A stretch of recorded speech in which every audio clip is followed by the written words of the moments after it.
One.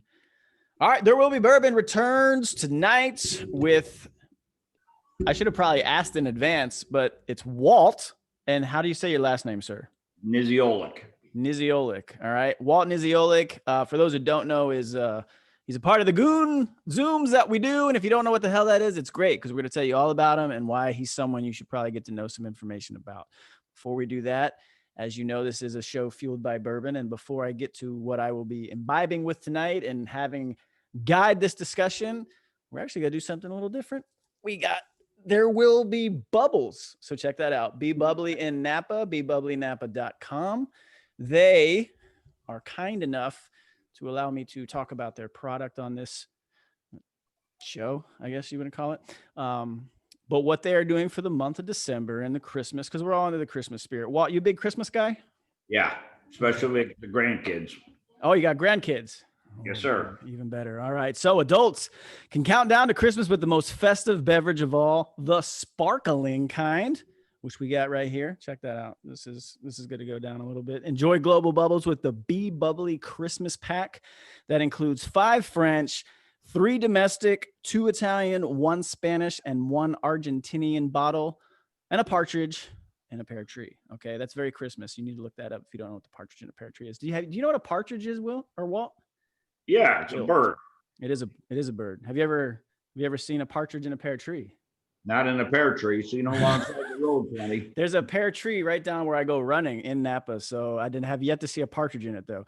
All right, so available now for purchase between the 4th of December, like I said, between now and then through the 13th while supplies last. You can pick these up if you are in the Napa region, or you can go on, like I said, BeBubblyNapa.com, order them, pick up or shipment. The favorite of the owner is this right here, the Be Bubbly. I'm reading very well. The Be Bubbly Brut Rosé. 50% of all these proceeds go to the local Napa charity. And this month they are sponsoring a family through the Napa Women's Domestic Violence Shelter. So pretty cool stuff that they're doing. If you can, by all means, get involved and help out. But now for us, hold on. We got a lot going on here. Well, so let me put this down. Big old bubbly pack. What we are going to do is we're going to get fueled by a little Elijah Craig barrel proof. All right. So the barrel proof, what you may or not know, so that they've been doing barrel proof for several years now. However, if you know anything about Elijah Craig, it's a Heaven Hill product, right? Heaven Hill Distillery. Well, the usual Heaven Hill, it looks just like this, the bottle, but it was always 12 years until a few years ago when supply started to not meet up with demand. So what they started doing was making only their barrel proof bottles 12 years old. Okay. And when you look on this, you can see the batch. And so you know when it was produced in that year. So they release 3 of these every year, an A batch, a B batch, and a C batch. This is C, which you'll see down there. 920, which lets you know it was produced and bottled and distributed in September. And 20 is clearly this year. So 2020. So there you go. And this is coming in at 132.8 proof, Walt. Wow. That's delicious, tasty. Right? That is tasty treats right there. So, hey, you know what? Remember that list I sent you about a barrel that we could potentially do? I know Elijah Craig does these. So there's a local store here who just did one. The standard bottle I got over there was done by a local supermarket chain. So they do these programs. So if we can't get the Buffalo Trace, we could always look into a little Heaven Hill and some Elijah Craig maybe. Be pretty fucking cool. All right, so that's what I got. Walt, are you imbibing tonight, or are you just going to hang out in the hotel room, man? What's going on? Pennsylvania is one of these jacked up states, Eric, where you got to go to a special store to buy liquor. What do they sell? Dutch hat up there, right? Okay. So what were you able to get? I got Dogfish Head 60-minute IPA. And that's an Atlanta brewery, isn't it? I thought it was West Coast somewhere, but it may be Atlanta. It's tasty enough. I mean, I could be wrong. Whatever. But yeah, it is good. So you're an IPA guy, huh? You like IPAs? Yeah, I do like my IPAs. I do like the IPAs as well. I didn't like them until everyone's like, oh, it's a California thing. And I always hated them. And then I got out to California and I actually like them. And I learned the whole Sierra Nevada story and went up and did that that brewery. Did that one. I did their East Coast version in North Carolina. It's actually pretty cool. So I don't know. Are you familiar with the Sierra Nevada story? No. Okay, so the guy essentially, he started making beer, and he finally was able to go to some beer festival in San Francisco, I think it was, and everyone hated his beer. Huh. There's like 1 in every 10 he said he would come across that maybe thought it was drinkable. And instead of going and just revamping the entire thing, he said, I'm just going to make beer for those 10% of whoever I come in contact with. And that's what he did. It was his flagship. The Sierra Nevada is an IPA. That's like their flagship beer. And that's what it was made after. It's like, why try to, please everyone? Let me just, please who actually likes it. Narrow casting is what we call that. Not broadcasting, Walt. Wow. Yeah, it's a cool story. And so now the dude's a billionaire. So, it's a good American story. Yeah, I love it. All right. So for everyone at home, if you don't know, like I said, who Walt is, I'm going to tell you. So you were previously in the military, which is why we love you. And then you are now also doing some really cool shit out in the civilian world. So military, right? You enlisted as an infantryman. Yes, sir. Let's see. You re-enlisted twice, apparently, because you ran out of money for college, right? Yeah, that's correct. Okay. And then you went to Korea in the 10th Mountain Gang. You had to go to boot camp a second time. So why did you have to go to boot camp a second time, Walt? Oh, Jesus. This is one of the pain points in my life. Well, long story short, the Army was transitioning to the OSET concept as the time when I came back in.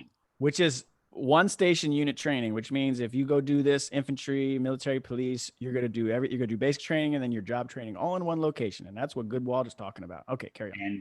And at that time, the entire training battalions were shipping to duty station together. Oh. So anybody coming back in, anybody reclassing, anybody requaling couldn't join those classes. Wow. So again, it was the OSET concept, the whole 13 weeks, lovely Fort Benning, Georgia. I couldn't get in a class. And finally there was a class open to just reclass people. And it started week 2 in boot camp. I had to go back just to catch AIT. Now, I don't understand the logic of the Army. I spent just shy of 3 years in the 1st Ranger Battalion. So they felt compelled to send me back to boot camp. Oh, so you had already gone to Ranger school and everything and had to go back? No, I hadn't been to school. I wasn't. Oh, okay. I wasn't tabbed yet. I was just a. Okay, got it. Because that would have been even better. Like tab guy in a fucking infantry basic training all over again. Like, it was horrible. But I was fortunate. One of DIs in my platoon was an 11 Charlie out of the bat. So you immediately latched on. The rules in basic training: shut your pie hole, be invisible. I did my best at that. He didn't have to gig me on much. Found it odd. Did a little digging, and he started pulling me aside for a lot of details. I drive deuce and a half for the supply sergeant and helping the arms room hand out crap. And I got away with a lot, but I had to go to a lot of classes, but it was painful nonetheless. He put me in charge of every pencil neck in the platoon that wasn't cutting the mustard. Made it my accountability for the 71 November bedwetting reclass. I got to babysit them. So what year was that when you went back? 85. So 1985. Okay. So you're Cold War era, right? Yes, sir. When you're in basic training the second time, are they covering that stuff for you guys, or was it very? Because I was curious, because I remember going through, and then they taught. I went through in 2002. They taught us all about the Iraqi military and some of the other militaries and all. And then when I went as a drill sergeant, we talked about kind of current threats and the war in Afghanistan, Iraq still that was going on. So I was just curious, did they kind of tell you about that stuff, or was it more tactic driven?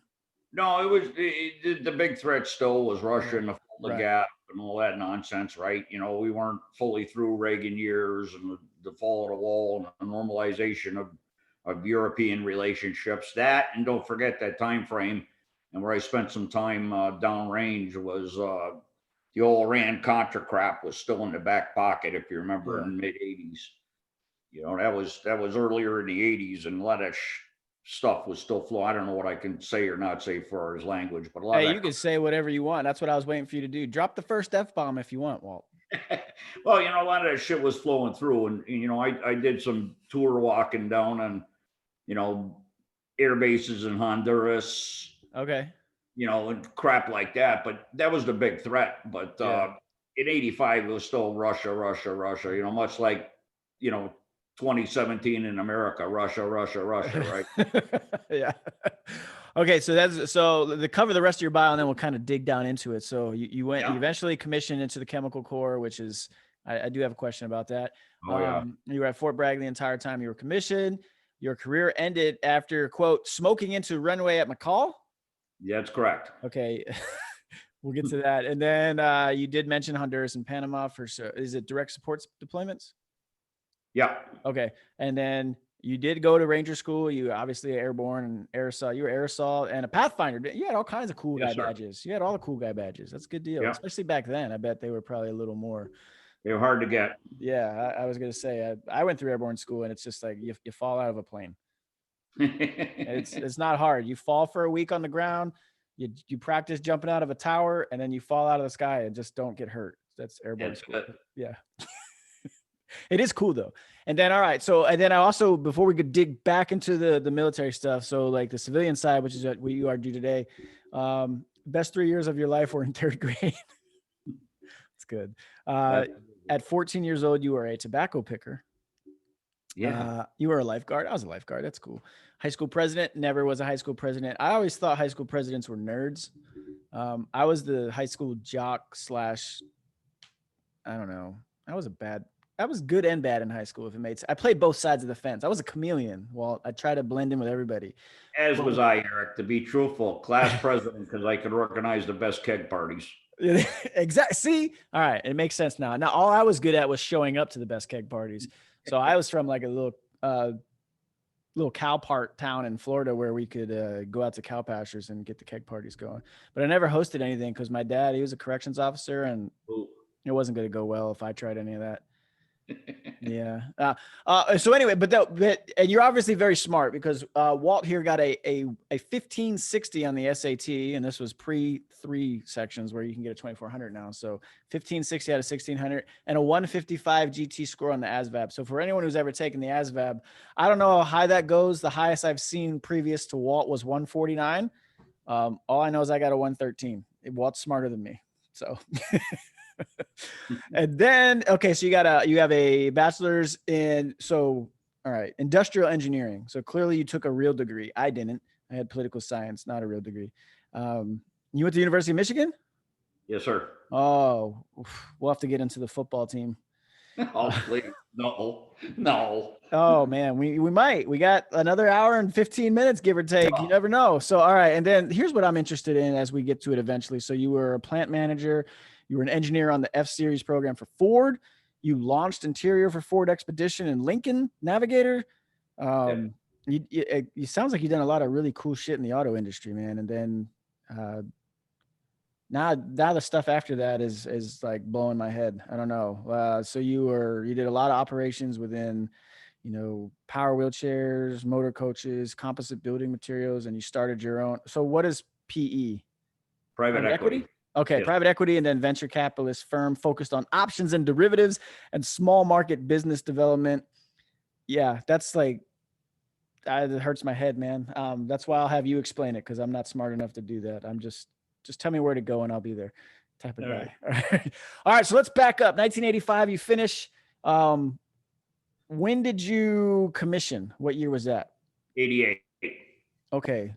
And okay. So take me through, what was the process about you wanting to commission? Were you just like, I want to be in charge of these knuckleheads or what? Let's cut through the horse crap. Let's do it. I'd done a spin in Korea, come back, got involved with 10th Mountain starting up at Benning before they moved the drum, 2nd Brigade. They took over the old Starship that 3rd Bat was in before they moved down to Victory Pond, Harmony Church area there. Yep. And we're spooling up, and we had our 2 battalions in OSIT and getting everything going and setting everything up, receiving equipment, that whole horse crap. I was an old hand that they could delegate virtually anything to, and it was fun. I was in the HHC of the brigade and knew guys like Sergeant Major Cruz, met Sergeant Major of the Army Morrell at the time. I drove them 2 knuckleheads around one time. You'll have to remind me to tell that story. That was something. But that's the kind of crap I was doing. Well, I got notice from a buddy of mine down in Milpercent down on Main Post. Okay. Listen, man, you're up for a cap cycle back to Korea. I said, you gotta be shitting me. I just gotten married, Eric, and Okay. and I dragged her down there and I said, no, this can't be right. How do I get out of it? And he says, there's really only two ways: warrant officer flight school or OCS. Well, by the time I left main post, got back up to Sandhill, I says, I'm not technical or tight enough to be a goddamn helicopter pilot. You got a 155 GT score. That's Just general wasn't technical for those keeping track at home. Just not what you're into. Wasn't what I was into. So I go Okay, back. wait, hold on. Before you tell that story, so I'm just curious, why'd you join the Army? Well, Is it family history or yeah, there's a family history there. Okay. Eric, I grew up in Chicopee, Massachusetts. Okay. Biggest Air Force base on the entire East Coast, longest runway on the East Coast. Used to run B-52s out of there. I mean, very, very proud military history. Okay. My family served, my father, my uncles. And I come from a blue collar working family. I didn't have money for college, man. I was accepted at MIT, Cal Poly, University of Alaska, Tulane. I don't know why I applied to some of these places. I was no way on earth I was going to Tulane, but it was cool. I just didn't have the dough, man. And it's hard. So I said, what the hell? I'll go in. My original plan was 3 years, get the hell out, and then go to school. Right. I did want to be an engineer. I did pretty good in math. I had 2 years of physics and 2 years of chemistry, 2 years of calculus in high school. So I was okay, Yeah, a little better than okay, but I appreciate the humility. But I was pretty geeked about it. I wanted to go solve hands-on real world problems. How do you keep bank robbers out of banks or keep bridges from falling in? I wasn't quite sure what type of engineering, but and I said, what the hell? Engineers are employable, problem solvers. Ran out of money, and that's ultimately why I went back in. Okay. So, yeah, no, that's fair. I have a friend who's a civil engineer. He's always doing bridge projects here in California. So, but you're right. I mean, he's always working. It's a good thing. And then when it come time, I went to the chain of command, and when I got done laughing, they wholeheartedly endorsed me for OCS. They thought it was the best practical joke they could ever pull on the Army. And I'm going to be honest with the whole world, because anybody who knows me knows this. I'm half a knucklehead, and I'm just smart enough to be dangerous. I was an okay private. I was a pretty decent NCO. I'm 86 before I commissioned. Oh, cool. Okay, there you go. But I thought I was a hell of an officer. And the reason I was a hell of an officer is because I remember vividly what it was like to be a private and what it was like to be a sergeant. And at the end of it, you stayed out of the sergeant way, gave them the support and resources they needed, kept the hubris out of their path, and you win. It's that simple. And I related to guys, if a kid couldn't get home on leave during a holiday, he came to my place. I fed him, bellied him up to beer, he slept there, whatever. That's just the mentality, right?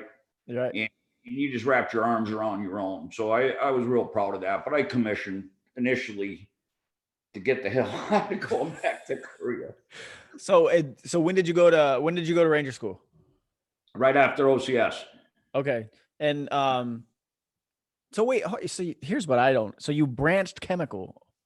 Oh, Jesus. How did that happen? Because I thought I was familiar with how OCS works today. I don't know. How did it work back then? How did it go with branch selection? Well, the way it goes down, I can't remember exactly if it was week 6 or week 8. You go and you do your top 3. Well, I didn't even do a top 3. I did a top 2. It was either infantry or engineering. I wasn't interested in anything else. Okay. No goddamn artillery. No air defense wing nuts. No tanks. No armor scared me because that's the biggest target on the battlefield. They are pretty impressive, but I spent my whole youthful career learning how to kill them damn things. I just wasn't interested in anything else at all. And I had experience as an infantryman, and I felt, like I said, I was a decent private.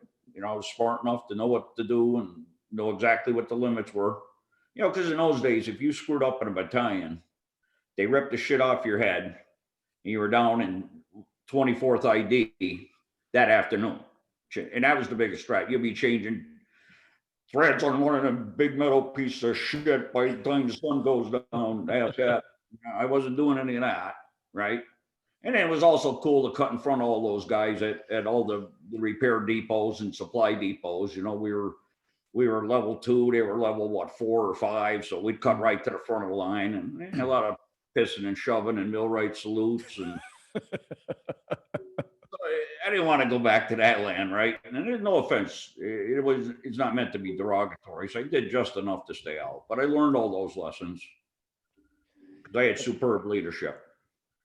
Every damn inch go, I can't point to one until I got to ultimately 10th Mountain. There were some guys hiding out there that were profiling, and it just, they hid there. It was a brigade headquarters. They got run out of other places and they landed there. You know, one in particular, pardon the digression on the story, but I'll never forget. He used to screw with me. He was an E8 in the brigade S3 shop. And he was a flat-footed, high blood pressure, broke dick. That's where they all go, to the S3 shop, which is operations for those who don't know. But anyway. And he used to go out of his way to fuck with me. And Sergeant Major liked me. All those people liked me. Even the 70s. The right people liked you. Yeah, that's good. Yeah. And they knew he was fucking with me, but he's an E8. I can't. You know, yeah. I could have dined him out and shit, but that ain't how you do that. Well, I'll tell you what, Eric. The day I got commissioned, they find me to tell you this story about my commissioning itself. Okay. But I commissioned at Benning, and before I even went home, because I was quartered on post, all right, my parents were there, I had a big old shindig going on. I went right over to brigade headquarters. I stormed in the place, locked that fucker's heels, and wore his ass out like a nickel cigar. And I never heard a crowd of NCOs applaud a second lieutenant like that in my fucking. I can see it. They all know he was a dick. Yeah. You know, well, I'm not mentioning names, that's inappropriate, but I smoked that E8 like he was a fucking PFC. Oh my God. See, but that's the thing, though. It wasn't isolated to just you. So he was clearly a toxic leader who was doing all those things to everyone else involved as well. And because most likely, I hate to say it, but someone probably did that to him and he thought that's the way to act, because that's still the same. A lot of the issues we have today are still the same. It's because that's all they know and they feel like that's the only way to be effective. But people like yourself can see through it, and you know what? It's not. It's right. Dumb, and it's just it's maintaining a tradition of toxicity, as I like to call it. It's stupid. There's a time and a place for being a dick, but there's a time and a place for just, you know, how about we just treat people like people? How about we do that? Right? Yeah, and there was no, you know, I wasn't in his chain of command per se, right? Even better. So he went out of his way to fuck with me. Yeah, exactly. That's why I said it. Even better. Wasn't like he was responsible for me and I didn't do something or I did something. Yeah. The douchebag had nothing to do with me on a day-to-day basis. But every chance he got, he fucked with me. Where was he from? Do you remember? I don't know exactly. I thought he'd come out of the 3rd Brigade. It used to be the 197. Oh, no, I just meant where was he from originally? Like maybe he was, maybe you guys were from the same town or he didn't like you or some shit. I don't know. No, I don't think I did his old lady or nothing. All right, so let's back up. Before you went to Ranger School, you said to remind you about your commission. So tell me about your commissioning. How'd that go? Well, was it at Fort Benning still? Was it? Yeah. That's okay. OCS still at Fort Benning. All right, in Georgia. Yeah. So I leave 10th Mountain to go commission. Okay. But that's another thing. Like you like 10th Mountain had to, never mind. We'll get to that because I went to college in upstate and no, that's horrible weather. Worst weather on the planet. But anyway, go ahead. Well, I grew up in New England. I was willing to go back there because I was the closest to home, and I was kind of excited about that. But the whole Korea thing came up, and I said, I mean, that's probably the only thing comparable to Korea, minus the summer, I guess, the winter at least. Because you don't really get the Korean summer in upstate New York, but you get the fucking winter. That's for sure. Yes, you do. Jesus. Yes, you do. Okay. But you know, my old man comes in, okay, and my old man's an interesting bird. Born in 39. Okay. Too young for Korea, too old for Vietnam, but he went downrange anyway. Did 3 tours. Got smoked. Ate half a B-40 rocket. Ooh. You know, I mean, he got beat up pretty bad a couple of times. And this is relevant because he got evac to Japan during one of those episodes. And again, he was married. I was already born then, his first tour, I was 5 or 6. I'm the eldest of the kids. Damn. So he had 3 kids. Left mom and the kids in Chicopee, did his thing downrange. I remember when he come back, because at this big Air Force base I'm telling you about, he didn't go through California, spit on your shit. They flew him right into Westover. They dumped him on a deuce and a half and drove him up the street and plopped him on the lawn. We're not a military town. It's an Air Force town. They're deuce and a half. So they're like plush stereo. Right.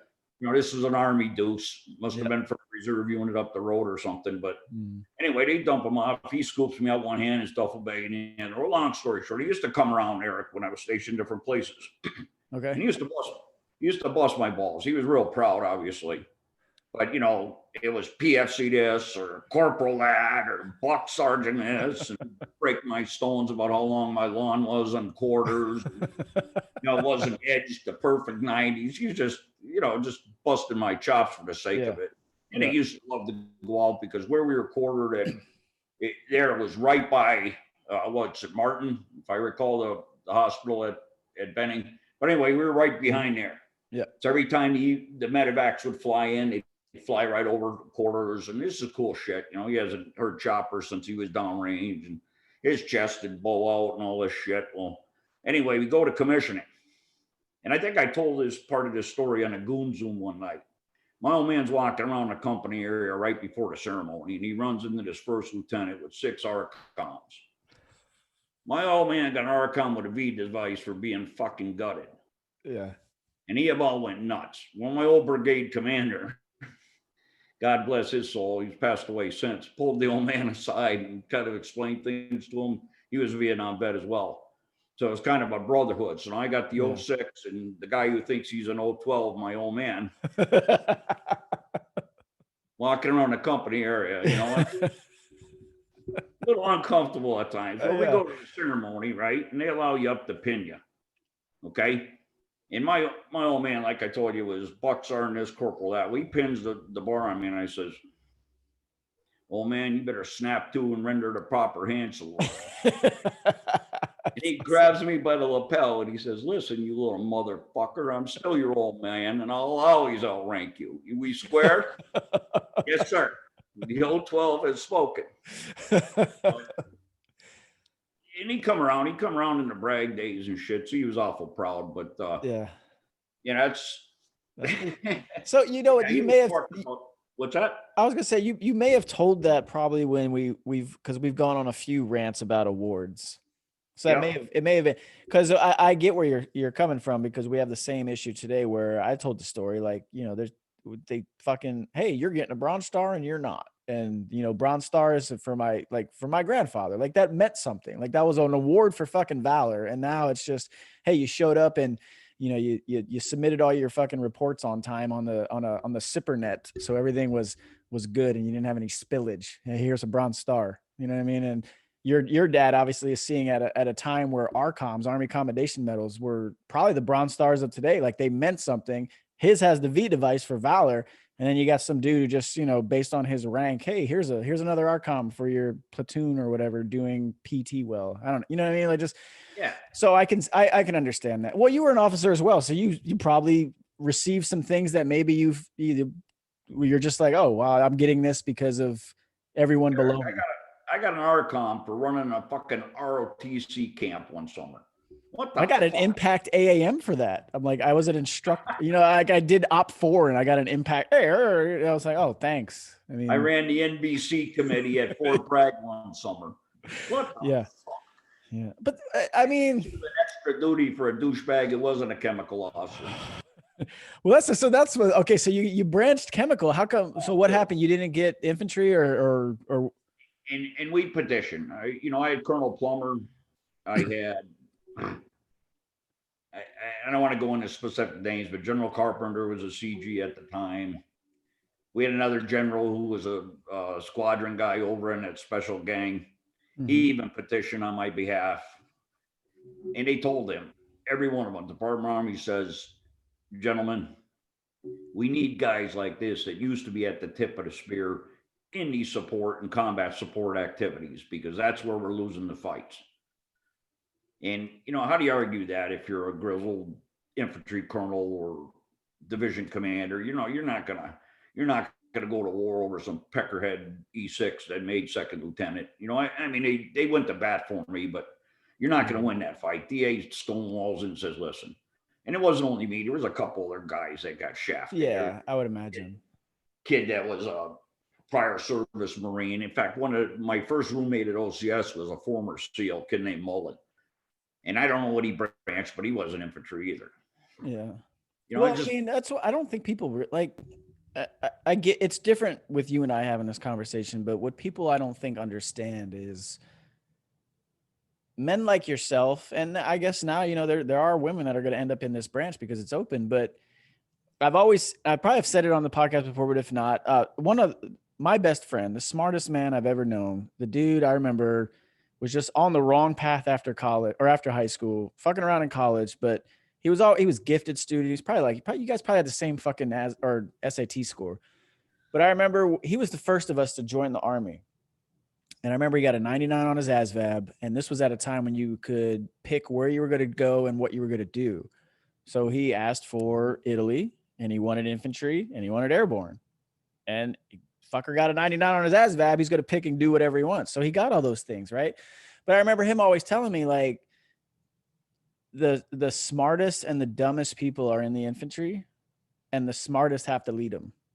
So all their officers, like, it's super competitive for you guys to end up in the infantry, because you're literally, you have all of these people. And yes, there are some very, guys who just barely qualified to join the military, so they go there. But you also have guys like yourself, guys like my best friend. Like, the smartest people are in that branch or in that component. Eric, an interesting sidebar, brother. Yes. Remember that old school form? You guys don't do that shit anymore. It was a 2A or whatever it was that kind of listed all your scores and all that crap, your education. And it was kind of the folder that your shit would go in. Mm-hmm. I don't know if you remember that. 201 file? Was it a 201 file? Was it a 201 file? Yeah, but it was part of that. It was a jacket. Okay. It was a 2A form that education level and all this crap. Okay, yeah. Well, yeah, that it's a career track, ACT, I think Army Career Tracker is what it is now, but it's the same sort of thing. I get where you're coming from though, but yeah, what up? I go down, right? And you never see this record personally. So I'm down in Milperson talking about this OCS thing, right? Mm-hmm. Getting the apps and signing up for the physicals, and they look at my jacket and they say, listen, what the hell are you doing? You got a doctorate of jurisprudence. I said, I don't even know what that is. But I have a JD law degree on my goddamn jacket. So I'm supposed to be some Harvard law professor, according to the fucking Army. So that was wrong, right?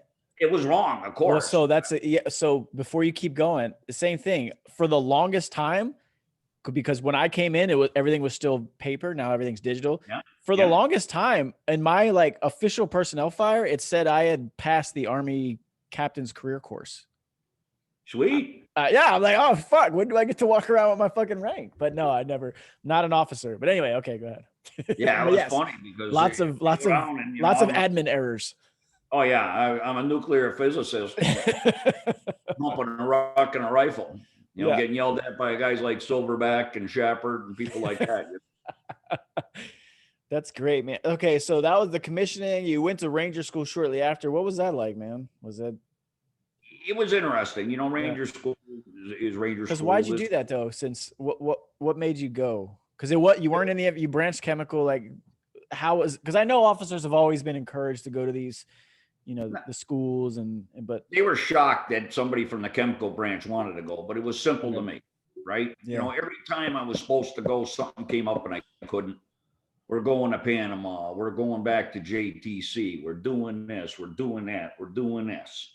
Listen, we'll put you in the next class. Listen, we'll put you in the next class. I mean, I went to every other school I wanted to go to, Eric. Mm-hmm. Ranger School I should have done it. God damn it, when I was an E4, E5. Yeah. Period. End of story.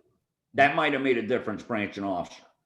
So I insisted my class TAC officer was a infantry officer at the chemical school. He was getting punished for something, but he came out of the same regiment. I was in the 1st of the 9th Manchus up at Libertyville when I was in Korea, Uh-huh. and he was there as a company commander. So we had common ground, and he helped me out. He got me a slot at Ranger School.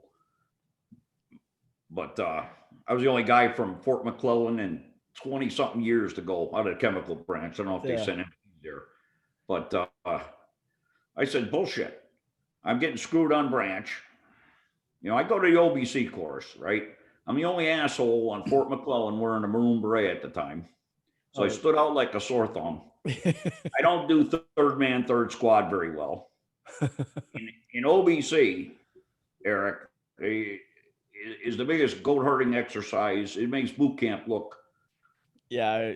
So that's officer basic course for those keeping track at home. Yeah, I apologize for the acronym. No, that's what I'm here for. I will clarify these acronyms. This is shithead central. Right? One, it's chemical branch. Two, it's Fort McClellan, fucking nowhere, Anniston, Alabama. I mean, nowhere. I was there once. We did an SRP for a reserve unit, and I was a fresh E7 at the time, and I got on this SRP team, and I remember we did an SRP for a reserve. I can't remember what type of company they were, and I remember I went out to meet them, and the commander and the first sergeant had them in formation, and there was literally a female private with pink braids. And sweet. I lost my fucking shit because I was a drill sergeant like 3 months prior. I lost my shit, and they're like, "You can't do that in this." I'm like, "The fucking first sergeant, the commander, is okay with this fucker with pink braids," and so I was very unbecoming that day, but I felt like it was right. But anyway, all right, you're at Fort McClellan, and it's a shit show. I mean, when an OB officer basic class gets together, right? Yeah, the missioning sources are so vast. And you're not consistent, period. And what year was this? A pointy head out of the Hudson School for Wayward Children. You could be an ROTC puke from Podunk U, Shitville, Arkansas. You could be an MIT kid, right? Right. You got this disparaging group. And the only thing that's consistent is you're wearing a bar. Everything else, Eric, it was disgusting. And in that program, you take time being student leaders, just like any other development course, like PLDC was, right. Or OPS was, whatever. Been there. Ranger School. Well, you get these pinheads in front of these formations, and I just couldn't shut my pie hole. Sounds like some E7 doing an SRP with somebody.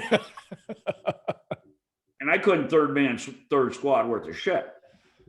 I said, "Hey, shithead, calls to attention." You know what you're doing? You were doing the NCO sharpshooting thing because I wanted to, let me run this by you because this is a theory I've always had. And it was so much on display, I felt, in airborne school. Because you remember airborne school, you've got probably twice the size of a normal company in your company. So you got, 300 fucking people. It's all mixed. There's officers, there's every service. It's all mixed. But I remember it was never more on display because I had already seen it. I didn't go to airborne school until I was already an E6 and a drill sergeant. So I got it based off of merit. It was never in my contract. I never had a reason to go. I just went. But I've always felt, and it really solidified at that point, is that NCOs, we love to sharpshoot the shit out of ourselves. But officers usually, I think the only reason you did it is because you were an NCO. But I feel like officers protect themselves more than any other person. Like they will never call anybody out unless it's offline. But NCOs, we're in formation. "Oh, you fucked that, Commander." Like we're so quick to just call out everybody and eat our own. Officers, I felt like I've never seen them really do that in front of anyone else. In this environment, there was 3 of us. Okay. One kid was a former MP. Yeah. And another kid was MI. And we were all of us were prior enlisted. So class, thinking they're going to keep me out of trouble, made me to class S3. So bright idea. Yep. Well, anyway, Eric, long story short, I had 30 write-ups and 13 weeks of school. How'd you make it? They couldn't fuck with me. The PT score was max. Great. Yeah. Max. I was gonna say, you could already do all those things. End of it. short of popping the general's daughter or DUI or something, they were in shit they were doing to me. And I knew it and they knew it. And, Yeah. and I stood out. They could see me across the playground. Again, I'm the only asshole at McClellan with a beret on. Exactly. This was pre everybody got the fancy headgear shit. And, yeah. Anyway, I got a real cool story to tell you. This is a classic. Okay? Bring it. Let's do One this. of the other dudes was a prior service medic. Okay. So we go out on an FTX. And again, this is foreign for 95%. Field training exercise for those keeping track at home. All right. I'm sorry, I keep doing that. I got. That's what I'm here for. It's the only thing I'm here for. Go ahead. So this is our first 3-nighter. Okay. Of course, class S3, I do out all the op orders, the scenarios, the crap, and my knuckleheads run all the gear, and we organize the op for and all this. Well, anyway, the end of the first night, one of these kids in my S3 shop was the medic. He got called over there, and one of the female lieutenants reported she had urine in her blood. Okay. I says, I'm not a medic, but it's dark. How do you know you got urine in your blood? Or blood in your urine, excuse me. Yeah. I says, how does she know? He says, well, I didn't really think that. Let me talk to her. I said, well, it's probably a valuable question. Okay. He goes back over there. Well, when I peed in my canteen cup, was the answer. So this guy comes back to me and says, she's peeing in her canteen cup. Okay. Man, we got to learn this secondary and tertiary questioning shit. So why are you peeing in your canteen cup, right, young lieutenant? Okay. Turns out one of their, what's the correct way to put it? Philosophies, habits, cultural norms was partake in some of your own urine. What the fuck? I ain't gonna say where she's from. I don't want to be biased, but anyway, you have to tell me about this offline because I've never heard about this. So I would love to know. She drinks a portion of her own urine at certain intervals. Okay. So 2 days later, we get off the FTX. You know who's standing in front of the formation? Her. You got it. Oh. Biggest gaggle going on. So what's third man, third squad do? Yo, piss breath. Call us to attention, would you please? You don't think the whole post heard about that, do you, Eric? Not at all. They've never heard that story. No? I even had to start postcard, made me come down and get a chunk of my ass over that one. That was 3 to 30 write-ups. One signed by a 1-star, countersigned by my class officer, Major. So, yeah. So I was a hell of an officer. Oh, yeah, it sounds like it. That would have been a good time. But wait, you didn't tell me what the hell, how did Ranger School go for you? I got punished. I knew every instructor. Did you make it through the first time? Oh, yeah. Okay. Oh, yeah. I knew every instructor there. Yeah. Okay. So, when you go through your testing in, you do your PT shit, go hang on a bar. Well, and of course, somebody I knew running that lane. Yeah. Okay. So hang. Right. All right, everybody execute. You stay hanging, asshole. 2 rotations of people go through the chin-up bars before I'm allowed to execute rep 1. Company commander of the company I was in at that training battalion. Yeah. Used to be my XO. So guess what? We get in the pool. I know you're a swimmer, asshole. You stay in the pool while all 500 other pinheads go through this exercise, and then you can do yours. And guess what? You're the admin squad leader for every rotation. You're not actually a functioning graded squad leader. So I didn't even leave cantonment, and I had the equivalent of 2 majors and 2 minors. I was 1 spot report away from being chucked, that I was in there 3 days. So it sounds like you had a good time. Yeah, I did. I actually did. What year was that? What year did you go through Ranger School? What's that? What year did you go through Ranger School? 88. 88. Okay. So that's another thing. So you're going through that at the time. We all know like the fucking wall fell shortly thereafter. What was that like for you? Were you still in when the wall fell in Berlin? Yeah, I mean. So what was that like for you guys? Were you spun up? Because I assume you never went to Germany. No. I got evac through Germany later on, but that's a separate story. I never got stationed there, never spent any real time there. Yeah, I was just curious what it was like being in, but especially with all your training, like you're clearly at the tip of, hey, if anyone goes, you know, I mean, you're not someone who wasn't qualified to go somewhere. The biggest thing was the proxy shit in Central America and Southeast Asia. That's the focus. You know, anybody who knew anybody who did anything, any of our deployments, particularly in a battalion, the only time we went any place extraordinary or cool, we went to Iceland once. Everything else was Central America. It was Panama, it was Hondo. It was dicking around at Fort Polk. It could very well be Honduras. As backwards as that. Fort Polk sucks. I went to where did I did PLDC at Camp Biogard, whatever, in Louisiana, and then we did our actual FTX, our field training exercise at Fort Polk. Oh, lovely place. I remember it was in I think it was February, and it was cold as shit, and it rained for 4 days, and we were out there for 3 of them. And then I got evac'd out of it because I was just so fucking dehydrated and shit. It was hilarious. It was great. I've always enjoyed being miserable. But that was the worst. That place is pretty bad. And what's weird about Fort Polk is it's no one ever has anything good to say about it. It's kind of like USAREC. No one has anything good to say about Fort Polk. But it's also a spot that not a lot of people admit they've ever been to. Well, I don't know, because there's a division down there, right? And it is JTC. It used to be the 5th. I don't know what's there now. I don't know what's there now either, but it's not unknown. But yet people you never hear oh yeah, Fort Polk. No, whatever. But remember though, and Eric, that time, we were still transitioning, right, out of the Vietnam era and jungle warfare and fighting the commies there. You had Central America go on. We went to Grenada in '83. Remember all that shit? Panama. That was still the focus. We weren't thinking desert warfare. We had the big full-scale roll-up in Europe we were still worried about. But the Ranger Battalion wasn't going to come out of the States. The 10th Mountain wasn't going to come out of the States to go reinforce the 1st of the 52nd of the 101st Armor in Europe. You know what I mean? I don't know European formations. But what the hell good is 10,000 light infantrymen if the Russians breach the Volga Gap?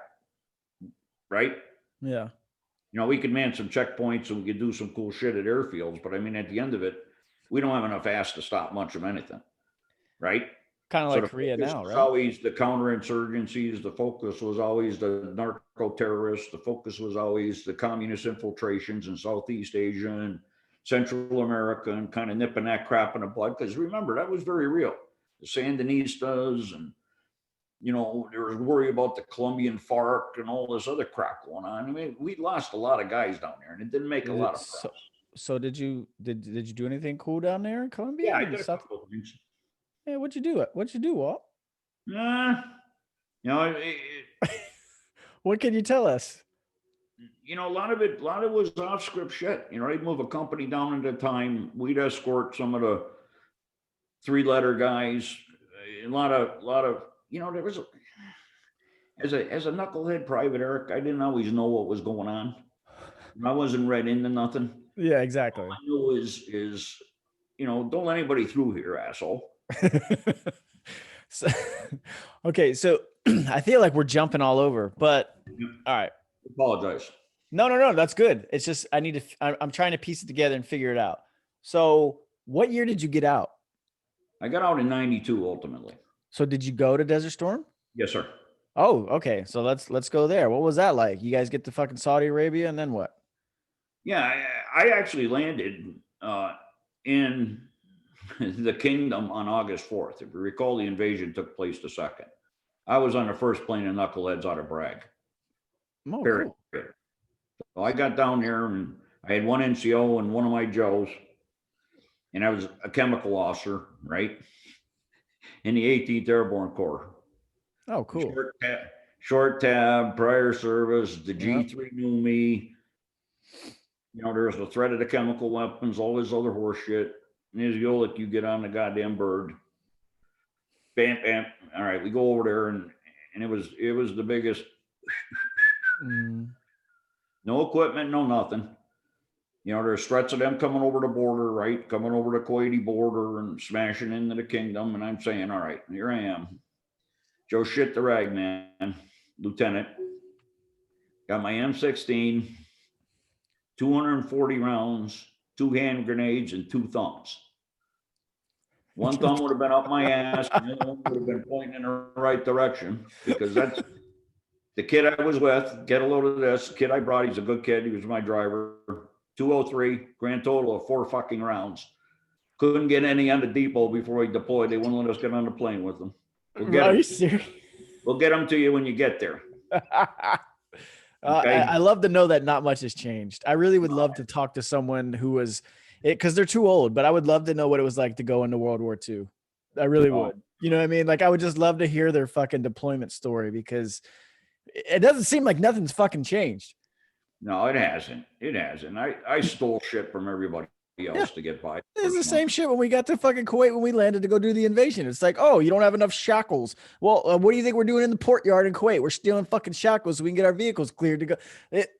We're whatever. All right, this is about you, not me. Okay, so there you go. You get to you're doing Desert Storm. This is classic shit, right? So I finally get a couple more of my knuckleheads there, and we move on. We do some recons. We do some things. We're trying to find sources of water, right? Yeah. Okay, asshole. Go on the desert and find sources of water. Okay. I'm better off trying to find gold and anyway. Okay. So while we're dicking around, all right, the boats are starting to float in from 7th Corps. Okay, you guys get down to the dock. You can help offload these ro-ros. Okay, great. It gives us something different to do. I organize a bunch of my knobs when we get there, and it's all heavy shit. Yeah. Fuck do I know? You know, I took a class once about I drove an APC a couple of times. What the fuck? All right, we'll give them a hand. Well, you know, there's certain rules. I don't know if you ever did one of those. You know, you can't work from the bottom up and the top down. It's got to kind of come from the middle until you maintain balance on this thing. And so anyway, we get on there and we're specific. You go to this deck, this bay, whatever's in there, you pull it down. So you start running down these ramps and this thing, you know, deuce and halves, Humvees. Well, now we're getting into some real cool shit. There's some Bradleys, there's some Abrams. Yeah. And you know, that thing, what, 60 tons? Well, I probably had a 60-ton Chubby, because I'm going to roll down the ramp and off a ship, cranking on an Abrams with about 4 miles to go where I got to park the thing and nothing in the way. Yeah. So I come down the ramp, and there was this young sergeant from the 7th Transportation Group out of Fort Useless. Is it Fort Useless? Or yep, Fort it still is Fort Useless. Yep. Fort Useless, with her little gold E5 shit on her white helmet and her little engineer shit, and come down the ramp and she's waving at me. I guess I was going too fast in an Abrams coming down this ramp on this ship. And I stick my head up out of the hatch, and she sees the lieutenant's bar. And I think, I don't know, she shit her britches. I didn't see her. Or she was scared, thought I was going to power skid into her or something, but I didn't see her again. I go screaming across the runway, and I got taken off of that detail after the second trip. They got word of some lieutenant being an asshat. I mean, at least you earned it. I did. Yeah, that's fun. Jeez. But, you know, there were so many, understand, right? We had Grenada, which was, for the most part, an operational success, an interoperational nightmare. Panama, clear win. Some things to improve on. We lost some very valuable guys in some very shitty circumstances. You know, I got to chase around knuckleheads turning in guns for $50 a piece. You know, so now here's the big one, right? You know, this is what this generation of the Army is going to prove to the world, right? Yeah. Feared fighting force, what, the 6th largest military in the world at the time. You know, fierce Republican guards, you know, so everybody's amped up about this. So temperatures are getting up. So same shit they sold us on, Walt. Yeah. Everybody's got to get in on the game, right? Guys nearing the end of their career ain't heard a shot fired in anger. So now you got assholes on assholes on assholes, triple supervising shit. and it was so redundant. It was so stupid. I was fortunate. This was the one time in my career I could say it was cool to be a chemical officer because no one fucked with me. No one wanted You were nothing by to do with yourself, right? It was you and your fucking NCO. No one wanted me. Just as long as they got a thumbs up for me, that was cool. They'd leave me the fuck alone. I was like the voodoo doctor. I had all the cool gauges, but what I did have, my friend, was two things. I had the heavy decon platoon in my company. I don't know if you've ever seen those. No, I've never seen them. I heard about them. And all that other shit. Yeah, you guys got all the fucking equipment. But you know what they also have? No. They have the heaviest MTO&E of any platoon in the U.S. Army, short of armored vehicles. We're heavier than an infantry platoon. We're heavier, you name it, buddy. And the second thing we had was water tanks. Oh, nice. For the decon, right? Oh, yeah. They were deconning, all right. Deconning their own stinky asses. So you guys were the ones with showers. You got it, baby. There's a flex. There it is. Mr. Clean. Yeah, I can read between the lines. That's pretty legit. So there's some interesting deals made. They're always but see, that's what I was talking about with Major Jaster about when her deployments, because it was all the same, man. I imagine it's not much different. How long did you guys stay? So I mean, the invasion was done in what, 100 hours, but how long did you guys stay in Kuwait or Iraq? It was just Kuwait? Did you get into Iraq? Yeah, I was up in Basra and shit. Basra, okay, you did go you went as far as Basra, because Basra was further south, but you guys went up that far. So how long were you there before you said, hey, let's get out of here? Well, we had the 100-hour horse ship and you stayed 2 days after that. Oh, okay. So it was a blind ass push for, 4 days, 4.5 days. I mean, virtually no sleep. We got in a blocking position. Yeah. 100-hour ceasefire, blah, blah, blah, blah, blah. 3 days later, they did it all by air. Okay. So let me ask you this, as someone so you're out, you can talk about all this shit. So we already know, like, that took place in 1991. We went back when I got to go in 2003. Those years between 91 and 2003, what did we do wrong, in your opinion, that caused us to go back? What should we have done the first time, do you think? Well, it's interesting. I was privy to something, Eric, and forgive me for being a little vague, but that's fine.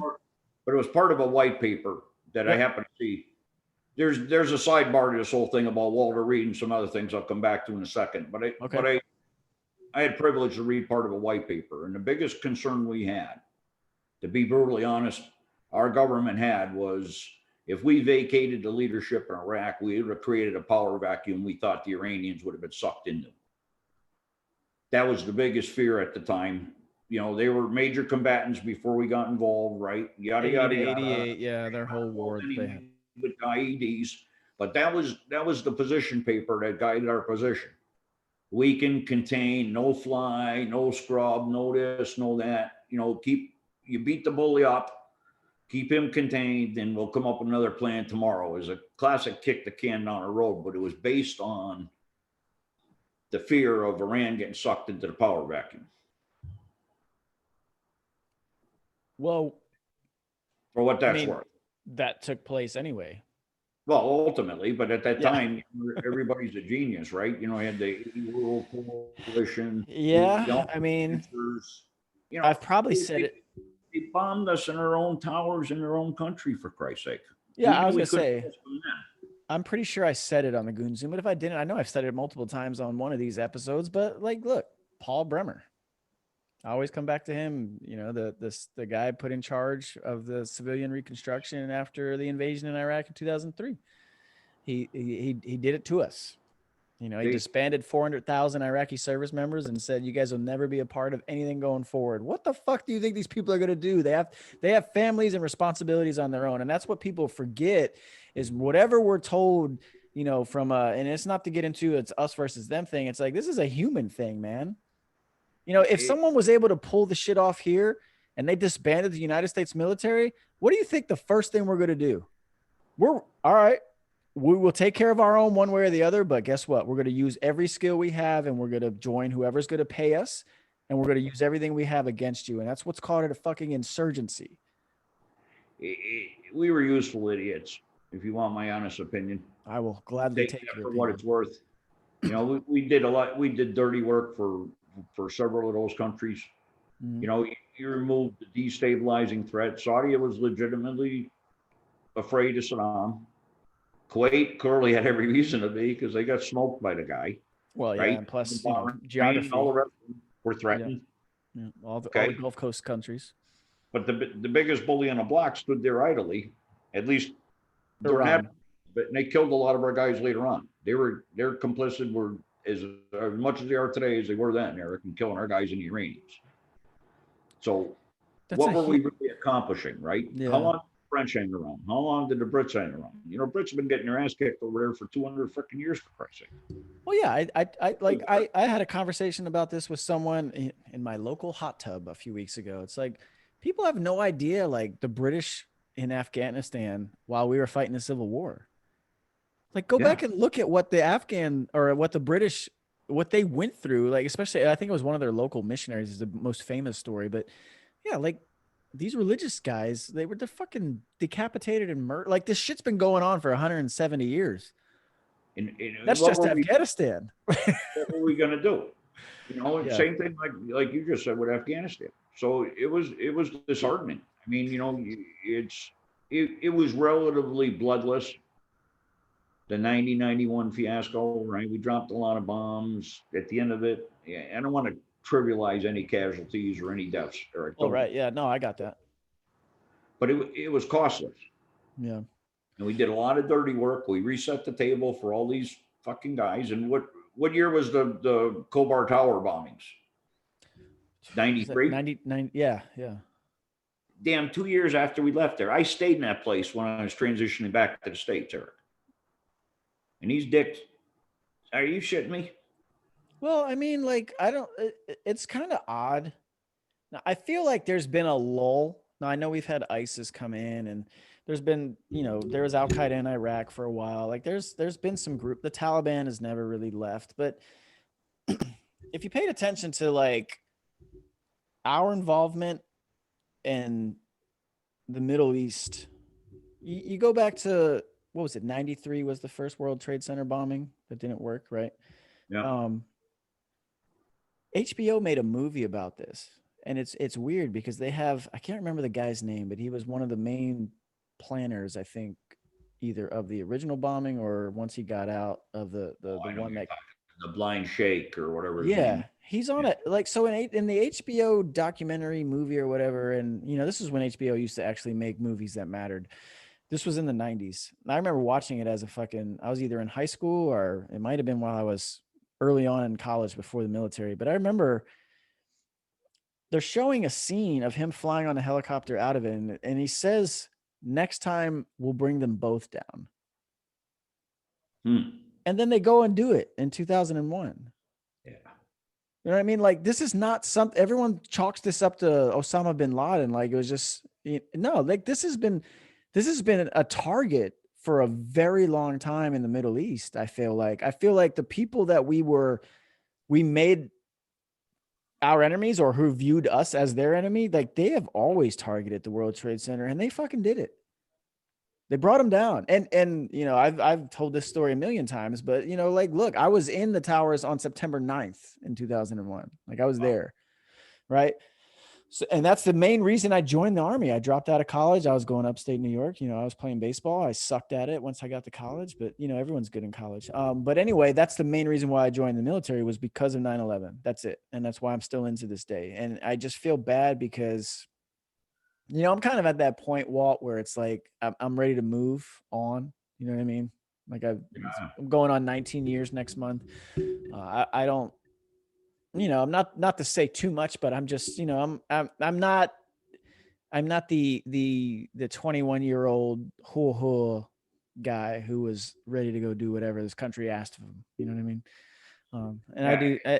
do. It's not to feel bad, but it's just like I just, you get to a point in your life where it's time for the next group. Eric, you bring up a real good point because it's, when I was making those decisions we talked about earlier about, re-enlisting, going back in, going to get a commission, it all comes back to the beginning. I was taught very well as a private, even though I was probably a marginal soldier. Okay. And I was a decent NCO because I remember what the NCOs taught me, right? But what I felt at times in that, right, is I trained hard. Okay. And I did a lot of cool shit, been to the right schools, been in the right environments, trained some serious shit. I wanted to get in the fight. It's like, it's like being a prize I think fighter we all do. Yeah, I think that's what you want to do. and never getting in the ring. But the reality of it is to put in an entire generation of soldiers, and you epitomize that in your 19 years on a war footing for 19 years, is unfair to you. It's unfair to your family. It's unfair to our country. It's unfair to the next generations because these asshats in DC don't view it that way because they have nothing at stake. It's the rare representative of this country that son is there. I am grateful. Okay, although I don't agree politically with all of them, the Waltzes, the Crenshaws, the Stubays, the Mass, I appreciate the hell out of them. There's some others on the other side of the spectrum I don't agree with politically. There's one kid out of the Ranger Battalion out of Colorado. He was part of the impeachment team. If I saw him today, I'd rip that tab off his goddamn chest and whip his ass in the house. But different story. The point is an entire generation, Eric, and you epitomize that. 19 years of your service, we've been at war. There's no other generation, period, in this country that sacrificed like that. Period. World War II was a different ball game, tremendous sacrifice. I'm not talking about them because they went and they never knew to come home. It was a 5 year. Right. 5 years. They didn't raise children, and their children aren't serving alongside them. Right. This is too much, and it's not being done for the right reasons. That's my point of view on it. It's horseshit. It's the military industrial complex. It's geopolitical bullshit. But who's standing the ground there? You got a contingent of Canadians probably now. You got a handful of these guys they rotate in so they can get their badges and stars and drink out of a Taliban's prophetic. I knew that was coming in. Yeah. Yeah. That's what why do you see that though, Walt? Like, because I mean, you came in at a very dangerous time and an unstable time, but there wasn't war because I feel like the Russians and the Americans both knew, like, if you guys really went to war, it was going to be pretty fucking bad. But what made it? What do you feel like? Because you got out in '92, and I'm sure there's a reason why you got out. But based on what you've watched everything since, why do you feel like it's gotten to where it's at today? Is it money? Yeah. I mean, at the end of it, it's interest and money. I mean, these assholes, it's just multi-generational graft, and it's how do you sell the next generation of systems if you're not running them out of the inventory? Oh, gee, General, that whole batch of SBU super duper bombs that you just blew through last year. Well, I got the next version at 40K. Yeah. But boy, you know what I mean? It's self-perpetuating, man. Yeah. You can't justify the next generation of hardware if you ain't destroying the current generation or demonstrating its superiority. See, and that's a very real thing, and it's something that I've unfortunately been able to witness in my time. Because I mean, we talked about it earlier on. Like I came in still like it was here's your paper fucking folder. Hold on to this, never lose it. And now they never see it because everything's digital and all. But all right, look, we have covered and I probably could do like 4 of these with you, man. Like we're probably gonna run over time. Is that okay? Yeah, it's fine. Can I grab another? Yeah, you go grab another, and you know what? I'm gonna take a break myself. We'll be right back with Walt. Right.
So I almost got tripped up by those bottles I was hyping up earlier. Anyway, Walt's back. I'm back. All right, Walt. So you get out. What made you get out in 1992? Was this a plan, or was it just were you just done? No, Eric, right before I mentioned the ROTC camp, ROTC summer camp, I'm pitching Dangers of Saddam. Yeah. Sure as shit what happens that summer. Okay. And I got all these articles that prove that Walt ain't a bullshit artist. Anyway, that summer we were strap hanging on a jump in McCall. And, okay. Yeah. So yeah, there we are. Let's do that. It was proving out a medical concept before we're deploying the medical teams. Okay. So you had Force Com commander in the wood line, you had Tradoc, some med Grand Poobah, and we're strap hanging, so we're part of the security detail. Well, we went in 2 high winds. So my assigned part of the perimeter was just on the other side of the runway. Well, with the winds up, we should have been a no-go. We were advised in plane 10 knots plus gusts, do another loop. We go in anyway, and we had some serious injuries. You know, I came in hard, and I was trying to run to the infield and never made it. I hit the runway, and I hit it so hard that I smashed my canteen, flattened my canteen cup. You remember how big those were? Yeah. Well, this was about like this. This was going. So was this going on a jump or what? It was a jump. Okay, gotcha. All right. So I landed on the runway instead of the infield. You know, I was running to try to catch the infield. Oh shit! And I burned in, and we had some serious injuries on that. So story for another day. Thank God it was a medical unit we were jumping with. That's all I got to say. Goodness. They were administering last rites to a major when they lifted him off. I was not the time to see medical attention. I hit so hard I must have dislocated my hip. You ever get a real deep bruise where it's black like the color of my shirt? No, I haven't, fortunately. I'm sorry though. But I've had one from above my pelvis to above my knee. Damn. Deep as baddest bruise you'd ever seen in your life. Like I said, I busted the canteen, flattened the canteen cup on my right side. You know, pulled the security deal, get up to walk off. Platoon daddy had to help me off the ground. You go over there, what's the medic say? Oh, here's a couple 800 milligrams, drink some water. Exactly. Yeah. Classic Army medicine right there. A couple of weeks later, I get tagged. August 4th, I'm in a Gulf. We're doing all our run-ups and all this other good shit receiving. Well, November-ish, can't remember the exact date. I ETS while I'm in the Gulf. I'm done. My commission service is over with. My initial commitment's over with. The Army stops paying me and everything. Okay. No stop loss for you, huh? Just keep. No. They stopped paying me. Another storyline about the old lady. Oh my God, that's hilarious. She used to run the club system. So Army. This is such an Army story. So they run me out of money and blah, blah, blah, blah, blah. Anyway, long and the story is I woke up one morning and sneezed and I ruptured every fucking thing. Oh shit. I spent 45 days in a field hospital in the Gulf. What the evac through Landstuhl, Walter Reed, back to Bragg. Was there about a week. Guess what kicks off? The air war. Oh, fuck. I'm at the hospital, right? Lived in my quarters right through the woods again. Second time. I go back home. I tell the old lady, I said, you're taking me over to Corps headquarters. Go to Corps G3. I says, what do you got smoking back? I said, I'm not leaving my knuckleheads there alone. So I got on a plane with a bunch of civil affairs. Oh, shit. They had civil affairs back then. That's crazy. Okay. In a C5. First time I ever flown one. Yeah, C5 Galaxy. That's a big ass fucking plane. Facing backwards. Yep, exactly. You don't get that. Under scud attack, and they want lessons on how to put on their mop gear. That's awesome. The long story short, we go through the war, but at the end of it, Eric, I had done so much damn damage. Double hernia, had to have the iliacal inguinal nerve into my thigh interrupted. Yeah. 4 back surgeries. blah, blah, blah, blah, blah. And I hung on as best I could after that, but I was the end of my career. I couldn't go anymore. I used to run after that, and I could run fine. But what would happen, I guess, with that nerve interruption, all the damage I did, Yeah. the thigh wouldn't message to pass more blood to my leg. So sooner or later, my leg would fall asleep. Oh shit. So out of nowhere, it could be 2 miles, could be 6, could be 8. Yeah. Well, that's fucked I up. just go tumbling down like a bag of shit. So how many years did you do? All in almost 12.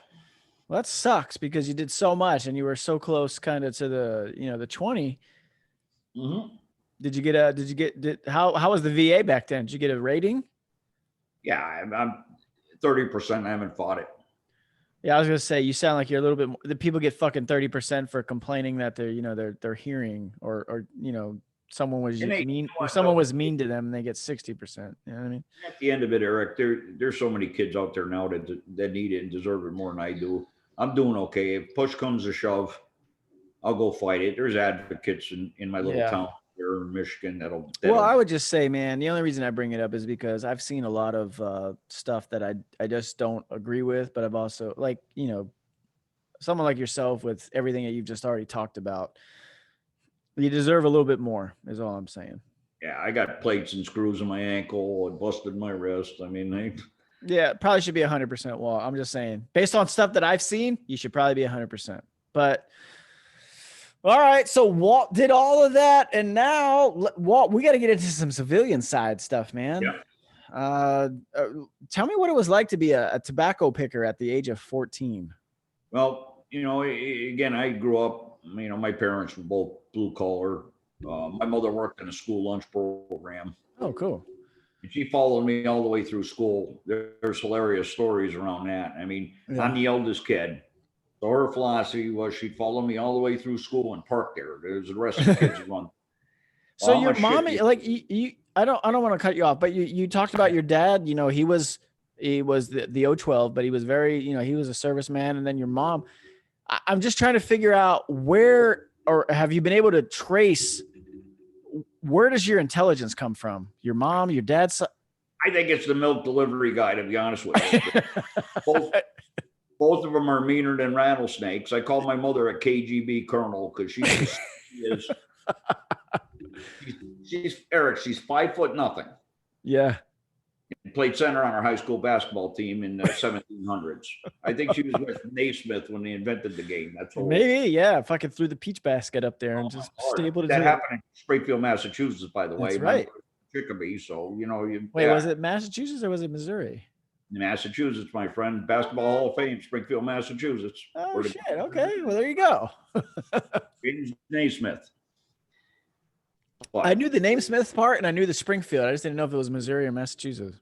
But my mother was a card, and she followed me through school, and I couldn't get away with shit. But when I go through that chow line, I was prepared for Army life because they dumped 10 pounds of shit, anything I liked. I ate 104 bananas in one sitting in high school. What? Yep. No. Yes, sir. Were you the first competitive eater? No. I was probably the biggest dumbass that ever. 104 bananas. What made you do that? Just a gag, and everybody kept throwing them on the table, and What happened after you ate them all? Like, what happened in the next couple hours? It wasn't bad. No? Next day, I had a bit of a bellyache. I was gonna say that's a ton of fucking sugar. Oh yeah, it's a ton of weight. Yeah, you ran around and burned calories like a champ. I played 3 sports. Same shit you did. Those were the days before TVs. If you were at home, you're being put to work. So you're running around the woods, you're on the ball field, you're doing something. You ain't grabbing it. That's true, man. I think that's important because I don't want to say this to be like it's no fault of her. Like, this is when my daughter was born, right? But I have to get her out to do stuff physically. But I spoiled my boys too, and I know, but we grew up with that, right? And I was always in sports. My brother was always in sports. Like, there was never a time, but there was a time where I can remember. I know when I slacked off, but I was still involved in sports. But you kind of remind me of my father in a way that like, that's all you guys did. Like you were always doing stuff. Like there was no time to be inside. And I just wonder, why have we gotten away from that, man? Like everything's the opposite now. I get there's technology. I got all that, but everything's too dangerous, Eric. Yeah, And which exactly. Think of how many parents won't let their kids play football. Did anybody ever tell you that when you were young? No, I just didn't want to play football because I didn't want to get hit. I wanted to play baseball. I wanted to play football because I wanted to hit people. The sad part. See, that's the difference of us. Yeah, I was my brother was a football player. I wasn't. I just wanted to fucking play baseball. But, whoever heard hot dogs were bad, you remember we're told that popcorn, whatever. You didn't have crap going on, so everybody's overprotective. Dude, when somebody told you look twice before you cross the street, or don't pour hot coffee in your lap, you didn't have to. You didn't need signs. You didn't need waivers. You didn't need disclosures. Because if you poured hot coffee in your lap, you were the moron that did it. Yeah. Yeah. Delta in and out. Right? Yeah. So, we didn't have money. So I went, they had this deal where they'd sign you up, Eric, and they'd pick you up and they'd get on a school bus and we'd drive 45 miles into Bradley, Connecticut, right by the airport outside of Hartford, 45 minutes from the house each way. And we'd pick shade tobacco. Shade tobacco is the covering for cigars. Okay. So you got tobacco and then you have the cover. Okay. And the wrap on the cigar was what came out of Connecticut for all the best brands. So you used to go down there and that shit was nasty. I don't know if you've been around tobacco, but I haven't. The tar itself, it's almost like if you imagine tar on your roof, Shawshank Redemption. You saw that. Yeah. Not quite as liquid, but about the same. My mother used to make me garden hose outside before I could come in the house. Oh, damn. And you were doing this at 14? Roll it off your skin. And you were doing this at 14? What's that? You were doing this at 14? Yeah. At the end of my first season, I was a straw boss. What's a straw boss? That's a lane leader. Like so you're a squad leader. Yeah, basically. Yeah, okay, gotcha. Yeah. I can understand that. A squad leader, a team leader. Team leader. Okay. Yeah, I got that. I had running a couple other peckerheads. I did that for 2 years and lifeguarded. That was a little cheesier job. And oh yeah, way easier. It came time for college, didn't have money. So there went Uncle Sugar. I was gonna say, like, even with all your crazy ass fucking SAT scores, like scholarships weren't available back then. Well, they had them, but I mean, dude, MIT even then was money, right? Yeah. Caltech. Right. So okay, so this is what I wanted to ask. So you went to the University of Michigan. Yes, sir. Did you do that while you were in the Army? I did some of it while I was in and some while I was out. I finished my IE degree. The Air Force had set up a program where they needed guys on the C-17 and a bunch of munition procurement programs. So they partnered with Southern Illinois and U of M to sponsor that at Pope, Andrews, Dover. So they were taking people with college credits, and I had some, right? Because I went to school in between. And they're making IEs out of them. Okay. So they sponsored that. It's a legitimate degree. It's a well-known degree. I mean, Jesus Christ, an IE degree out of U of M and Southern Illinois are popular. They're very, very good schools. Yeah. So the Air Force co-sponsored that. So you'd go on Saturdays and Sundays and do your shit during the week. But I'd drive up to Andrews for a weekend if they had a class up there, or I'd go to Dover, or I'd go to Pope. And what they'd have is a dozen students in there. A lot of them were senior NCOs and officers that already had degrees, but to go into these procurement programs in the Air Force, you had to have an IE degree to be a contract administrator or whatever. This is before purchasing became a branch. I think it's almost a branch now, isn't it? What is it? Isn't purchasing or supply chain? No, well, for the Army at least, contracting that it's an ASI, it's an additional skill identifier. So which I have, I did go through the course, so take that. Cool. Yeah, no, so but yeah, so you can do so there's always the contract officer, the KO as they call them, and then you do what's called the core. You do the contracting officer's representative. So like when I was in Afghanistan, I was the core for the postal operations contract. Okay. So I got to have I was in charge of a $35 million postal operations contract in Afghanistan. do site visits around to wherever the contractors were. And I got to renegotiate it because we were in the option year. So I got to renegotiate it from 35 million to 23 million. So I saved the US government, Walt, $12 million. Very impressive. Write that shit down. Pissed away on golden toilets for a general. Probably, but hey, I was able to sit there with the 1-star and be like, "Hey, sir, here's what I think we should do." As a, because I was the Corps, I was the rep. Yeah, but there are contracting cells. So you mentioned the 18th Airborne Corps. I think it's pretty much at the ESC and the Corps level. So the 1- and 2-star levels, they both have contracting cells, which is kind of what you're talking about. But yeah, if you're in the contracting, what's that? The Air Force was doing something formal. I don't know if it's I think the Army actually has a specific contracting or not a contracting, but maybe it is contracting. I think an actual MOS, but you got to be, it's an NCO position. 56. Yeah, Charlie, it's something. There's an actual MOS for it now, but it's not something you can enlist in. You got to be an NCO before you apply and go do it. Because it's you know how this works, man. You got, like, if you're an E5, all of a sudden you have a brain. Like you can't be an E1 with a college degree and come in and be able. No, you got to. Yeah. But yeah, there are the contract. I think it is a 56 Charlie. I don't fucking know. Something like that. But the Air Force was doing something for the C-17, and when we get on the goon calls, what I find interesting and striking is, you remember, all this was pre-regiment, right? This was before 18 series in a branch. You were detailed from the officer corps to SF if you went there, and you had to be a captain. Oh shit, really? So in those days, if you're an infantry officer and you wanted to be a Green Beret, you would go there, and your detail would be 3 years, unless you got selected to stay, and then you have to go back regular Army. Well, guess what happened? You went with a tattoo on your ass. It says "fuck the regular Army." So the first time you show it to somebody, that was always the fear then, because that was another option I was considering. To get out of the goddamn, do my detail in chemical corps. Yeah. Go try to put on the green weenie. Yeah, I was gonna say that kind of sound like something you'd probably, especially at least the guys today that we know. It sounds like that's probably where you'd fit in the Met, especially because as smart as you are, that's probably where all your fucking people were. I know everybody at that time, Eric, I had a lot of fun, a lot of responsibility. Like, I coached soccer, and every one of the kids on the team. This was when beepers were the only communication tool. Who do you think had beepers at Fort Bragg? And it wasn't the green weenies. Mm.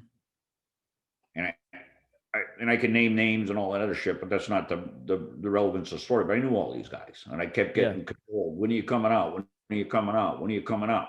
There was a time in my life when I was half a stud. All right, but see, so now we're back. Now we're into the civilian stud version of Walt. So you pick some tobacco. So how the hell you get out in 92? Yeah. How do you end up an engineer with Ford? I got out and I went to work for Cintas first. And I worked up, and I was a plant manager for their Philadelphia operation, the largest of the 75 in the company. But I wasn't really engineering. Did someone help you get that, or did you just have connection, or how did? Because I think a lot of vets don't know what the fuck to do when they get out. No, JMO recruiting, NCO recruiting. Okay. Use the networks that everybody has. Use Goon Zoom. I don't. Yeah, no, you're right. That's fair. Yeah. But if somebody needs a hand, I'm not gonna embarrass nobody. I did that to the one kid once. I says, call me, right, or DM me. I'm not gonna do that. But what we've got to do, and one of the reasons you guys set this up, I believe, and one of the reasons I enjoy it so much, is we're there for each other. Yeah. So as you transition out, you're not sure what you want to do after you're 20. Let's have the conversation, man. I put guys like in favorable position. I got Chip Spoons for me, and we joke about it. But I love God's Chip. Well, no, that's not God's Chip. He's the Walmart Chip. Yeah, it's Walmart Chip. Yep. But yeah, no, you're right. And I took, and he's done a decent job. I mean, he's got his teeth kicked in a lot, and I've been nicer to him than probably I would be to normal people. But he's a good dude. No, he is a good dude, and he's hard, but he's learning. And he got put in a very difficult situation, but that's the benefit of having proven professionals. So we got to help each other out with that. But I went to Cintas through JMO recruiting, and then I struck out on my own after that. And I put my numbers out. I had a deal with Alcoa, Harley Davidson, and Ford. And Harley Davidson put on a hiring freeze at the end of that year. That was my first choice. Alcoa wanted to send me to some god awful outpost somewhere, so I chose not to do that. So I ended up going to Ford, which wasn't a bad choice. I'm a Ford man anyway. My old man drove Ford pickup. I'm sorry to hear that. Oh, everybody's got to hold the cross high, Eric. No, well, growing up, my dad had a Ford. He had a Ford F-150. There you go. Yeah, that's what I remember him having. He's always, I mean, in the 70s before I was born, he had a Dodge. What was that fucking truck? Damn, he just Dodge Dakota? No, I don't know. He just talked about it the other day. He had a Dodge. And then, Power wagon or Power Ram. No, he had a truck. It was a truck. And then in the 80s growing up, he had the red Ford F-150. There you go. And then my dad got that truck. It was an 87 actually. My dad didn't get a new vehicle. He had that 1987 Ford F-150 until I went to Iraq. And I remember him, this was 2003 and 2004, but we were still on the whole mail system. I still remember him like, he got a brand new 2000 Dodge Hemi fucking truck, and he sent me a picture of it, and I got it in the mail. I'm like, holy shit. Like, he had that Ford Walt, like literally since 87 till 2003. Then he finally got it. And now he drives a brand new Ram. I mean, he's had a few trucks since then, but he never had anything other than when my brother and I were growing up, he like, this is my vehicle. This is it. And it was a kind of a throwback because people don't do that shit now. Everyone's spending money they don't have on trucks they don't need. But he had that F-150 for fucking damn near 16, 17 years. Exactly right. And I'm parochial, but I would tell you the best truck is the Ford body and interior, the Dodge engine, and the GM tranny. Well, I have a 2016 Silverado. As of today, I've had it for 4 years. I bought it on this day 4 years ago. I love it. My brother's got what's the mid-size truck? The fucking Chevy. Not the Canyon. Colorado. He's got the Colorado. The 4-door Colorado. Yeah, well, prior to this, I've always so, all right. The first two vehicles I ever bought on my own, the first one I ever bought was a Nissan Altima. And then I bought a Nissan Murano. And then I bought a Cadillac CTS. And then I bought this truck. So I'm kind of in the GM Chevy family at this point. Let me ask you a question. Yeah. You remember the nameplate the Nissan was marketed under when it first came here? I don't. What was it? Datsun. Was it really? Oh, that's right. Yes. Okay, because the old Datsun's in the showroom when I was in Orlando. Yeah, you're right. Yeah.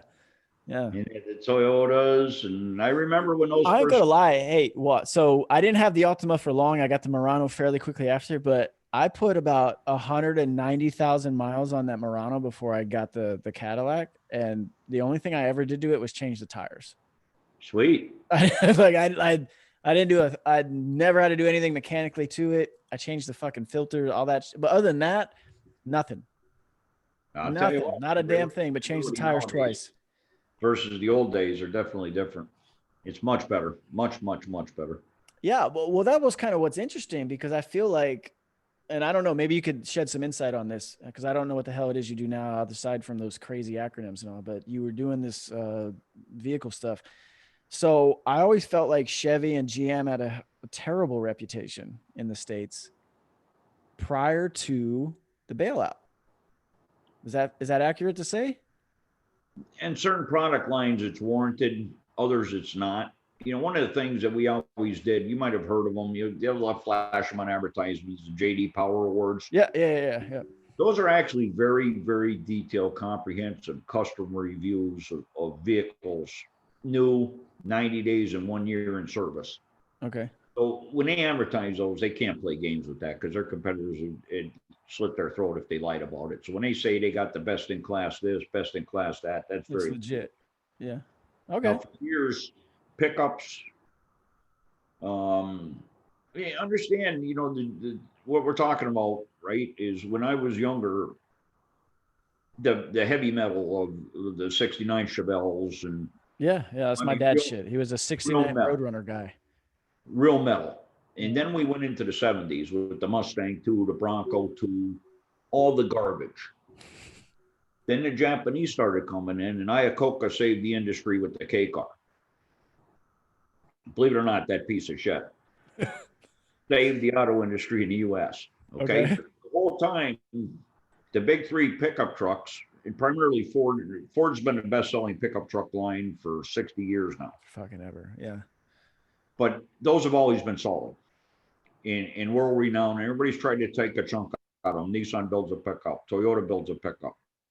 Nowhere near the same realm. They're getting better, but they're not there. So the moral of the story is through competition, as much as I hate globalism, we were forced to get better. Those Japanese sedans, the Datsuns, the early Toyotas, all that were cleaning our clock, Eric. No two ways about it. That Mustang 2 was a piece of shit. The Ford Pinto, the Everything in AMC. the 80s, everything in the 80s just car wise, everything in the 80s just looked fucking like there was nothing, there was no artistic value, there was no soul. It was just, it looked, exactly right. it looked bad. And I don't understand how stuff like that, I don't understand how that was like, yeah, let's do that. Because here's what I don't get. What, and you probably know, what year were you born? 62. Okay, so my dad was born in 49, right? So I've heard and learned everything, and even my grandfather who passed last year, but still I see all the vehicles that they had growing up and everything. But anybody can Google this shit. Like you look at the vehicles and the cars in the 50s and the 60s. Like that stuff, like can you imagine those vehicles today with today's modern interiors and the actual like systems and computer systems and that stuff, today's interior, the stuff from the 50s and 60s as the exterior. And you fuck, like I just took a picture last weekend of this truck from the 60s, a Chevy. Yeah. And they were so small compared to the trucks today. But like if you took that truck and made it full size today with the modern interior, like there's two things. It's beautiful. There's two things at play here. Okay. Because I am absolutely with you. The styling, the statement, the curb appeal, those 60 were the shit. You can't, no one can tell me a 69. Even the fucking 30s and 40s. Let's look at some of those old cars, man. Like, but they were heavy. Yeah. Okay. All right. And then you got all the fuel efficiency stuff come in. Right. So now you start taking weight out of shit. So plastic starts substituting for metal. Yada, yada, yada. The only one who's approaching it right now is Ford with the aluminum body on that F-Series. But the whole genesis there, Eric, was weight reduction, fuel efficiency, emissions. Now, the next thing people say about the auto industry, which is true, but it's not true for the reason they think it is. The cost of the average vehicle is way up now. Guess what? It's for the same damn reason. It's all the safety shit you got to put in these vehicles. It's all the electronics you have to put in these vehicles.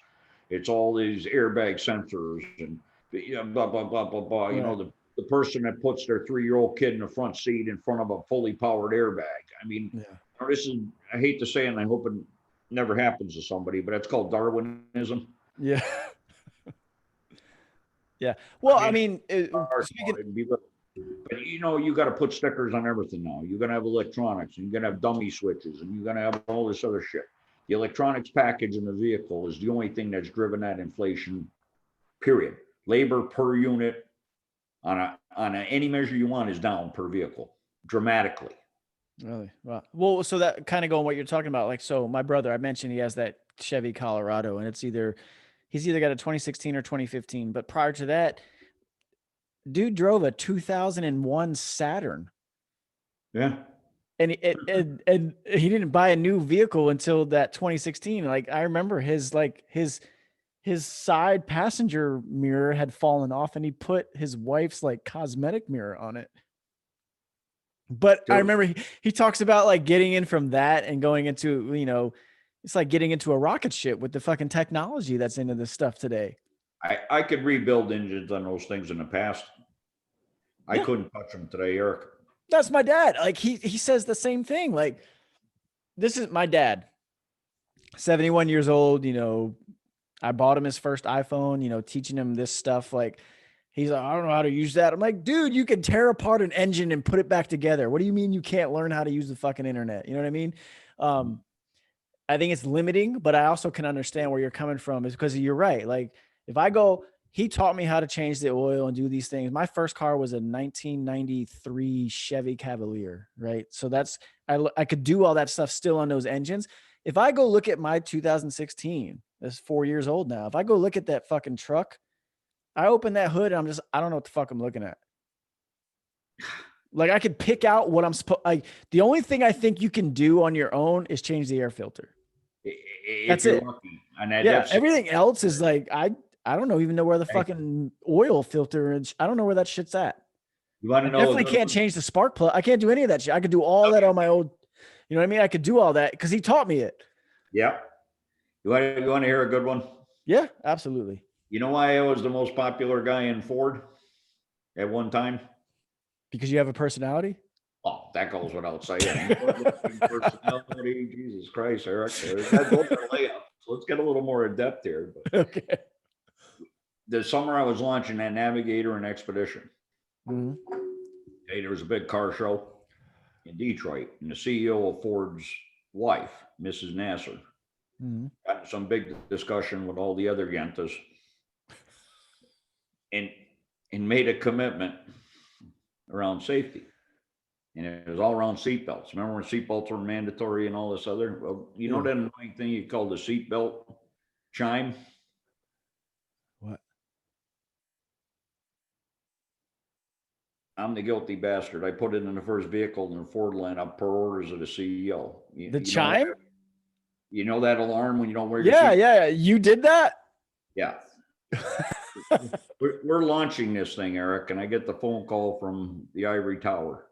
It's gotta happen. You'll have a module and a wiring diagram by this time tomorrow. It goes on every, these aren't even built into dealers yet. Yeah. It goes on every one of these new Lincolns and every one of these new Expeditions. Okay.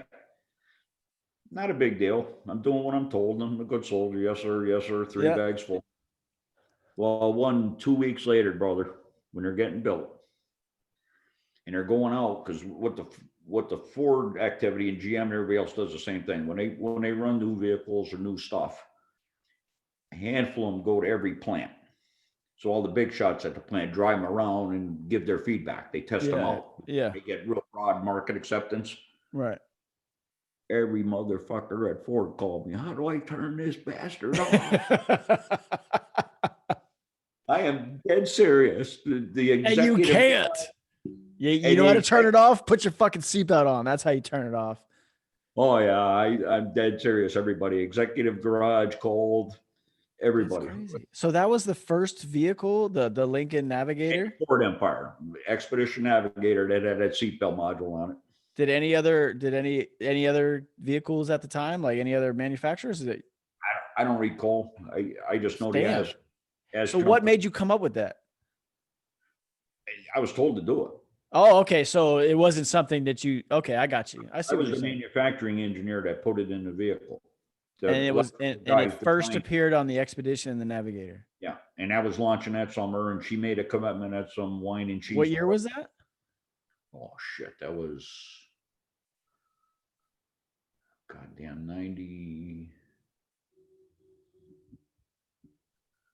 97, something like that. Yeah, I was gonna say, because I feel like, well, I know, like, because I grew up in it, but that was like the Lincoln Navigator was the car, that was the vehicle back then. Oh, it was it. Like, it was a total like luxury statement, but it was huge in the hip hop community with the rap lyrics. Like the Lincoln Navigator was the vehicle to have. I was almost ready to write, all them guys, Jay-Z and all that. A lot of free marketing for you, man. My pecker prints are all over every one of them Navigators. What do you think about that, sugar britches? They can get an autograph version if they ask. Nice. You know what's weird though is like, because I remember very vividly, and I think a friend of mine, her grandparents, that was the first person I knew who owned a Lincoln Navigator. I saw some Expeditions, but the Navigator, I think, was, what was the What was the big fucking Ford vehicle? Was it the? Yeah, that thing. What was it? 7 miles a gallon? Like, what are we doing? Well, tell me this, because you're a fucking engineer. Like, so this is what I've always argued with my dad. Tell me this, man.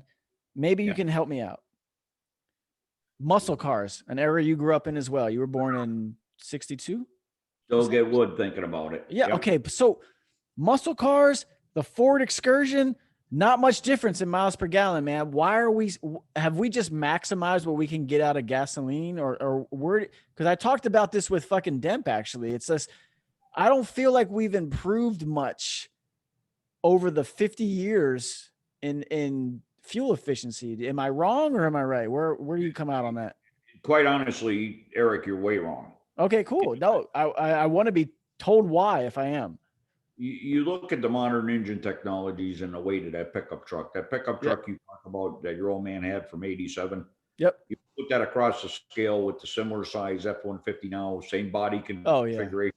Way bigger. 1,200 pounds difference. That F-50 on the road now is a EcoBoost E4, E6. Yeah. I mean, I'm dead serious. I mean, the horsepower. No, you're right. Yeah.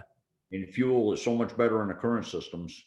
The biggest thing is the contact. When you compare an Excursion, that's just a big old boxy piece of shit that you can't streamline. You can propel that all you want, but at the end of the day, that thing's just one heavy ass beast, and it's meant to be because you're going to tow your 40-foot yacht behind it.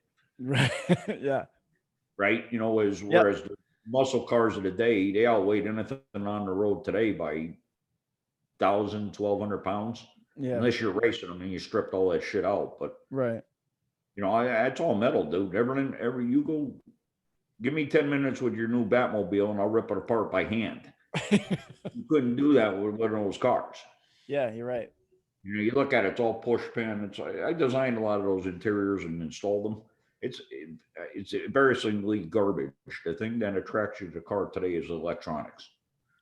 Yeah, right? You're right. And that's what's weird because I can take this a million ways, but let me just tell it this way.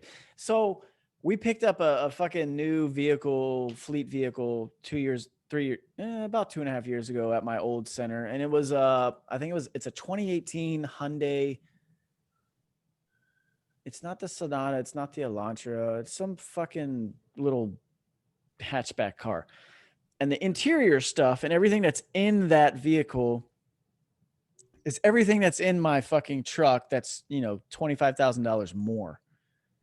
So I'm starting to ask, this is what I want to ask. Like, my girl, very fortunate, she's done well for herself, has a Mercedes. And I look at what's in a Mercedes from 2015. And I look at, we rented a Mercedes earlier this summer from, I think, this year. And nothing's different interior wise on any of these vehicles anymore. Whether it's your high-end Mercedes or it's your fucking entry-level Hyundai or, you know what I mean? Like a little entry-level small car. What's separating vehicles today that causes someone to pay 20 grand for something that they can get for us? Yeah, but they've all kind of got the same, right? All the control packages. You just think differently about your car, right? You get in a car now, and anything in the new fleet, that shit that idles out when you're at a stop. And you got to restart the engine. I hate that I hate that feature. Well, too. I had a rental Cadillac that did that shit, and I just wanted to fucking leave it right there at the last stoplight. Fuel economy, blah, blah, blah. Because they always used to tell you, like, oh, you start and stop, that's ruining the fucking fuel economy. It's ruining the starter. Like, okay. No, they figured it out. It's all that graduated power acceleration, all your emissions. Yeah. All the GFI shit in your screens. Well, it's fucking annoying. I know that, Walt. Oh yeah. But that's what it is. It's the electronics, Eric. That's the biggest reason for the cost. They did a study about a year ago. I was down in Tuscaloosa, Alabama, helping somebody build bumpers for the Mercedes. And I studied that pretty extensively. And that's it, bud. It's electronics. Electronics and safety requirements are what are driving the costs.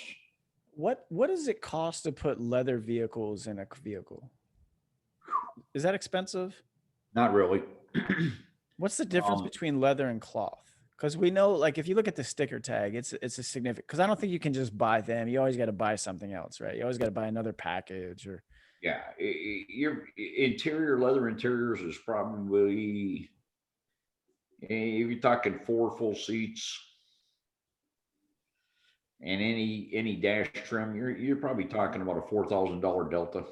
What's stopping manufacturers from just making that the standard at this point? Hard to execute. Hard to execute. Okay. Because I always wanted that. Because I'm just like, And to be honest with you, a lot of people don't like it because if you're in a real hot climate, that's does true. get sticky. Yeah, no, you're right. Because I was still in Florida when I had the Cadillac, and yeah, I mean, but there's all that other technology. Like, you have heated seats, but you also have cooling seats. Yeah, but the problem you got is it doesn't permeate leather like it does a fabric. Or I learned that in the power chair business more than I did in automotive. By the way, if you think about it, when you're dealing with somebody confined to a wheelchair, they're in that chair all the time. You have to dissipate heat. Yeah, no, I think that's a good point. And I know that's something else that you did. Heat, pressure management. Yeah. It's hard to do with leather in extreme environments. Is cloth just easier? Yeah, it's easier. It's got more flexibility. Just think about your shirts, Eric, your microfiber shirts versus cotton. Right. Okay. Strap on the Terry Shepard look. Terry, we need to get you on the podcast, man. I haven't talked to Terry yet. But you know what I'm saying? Do the Shepard, leather drawers, leather pants, leather vest, leather shirt. You know what else though?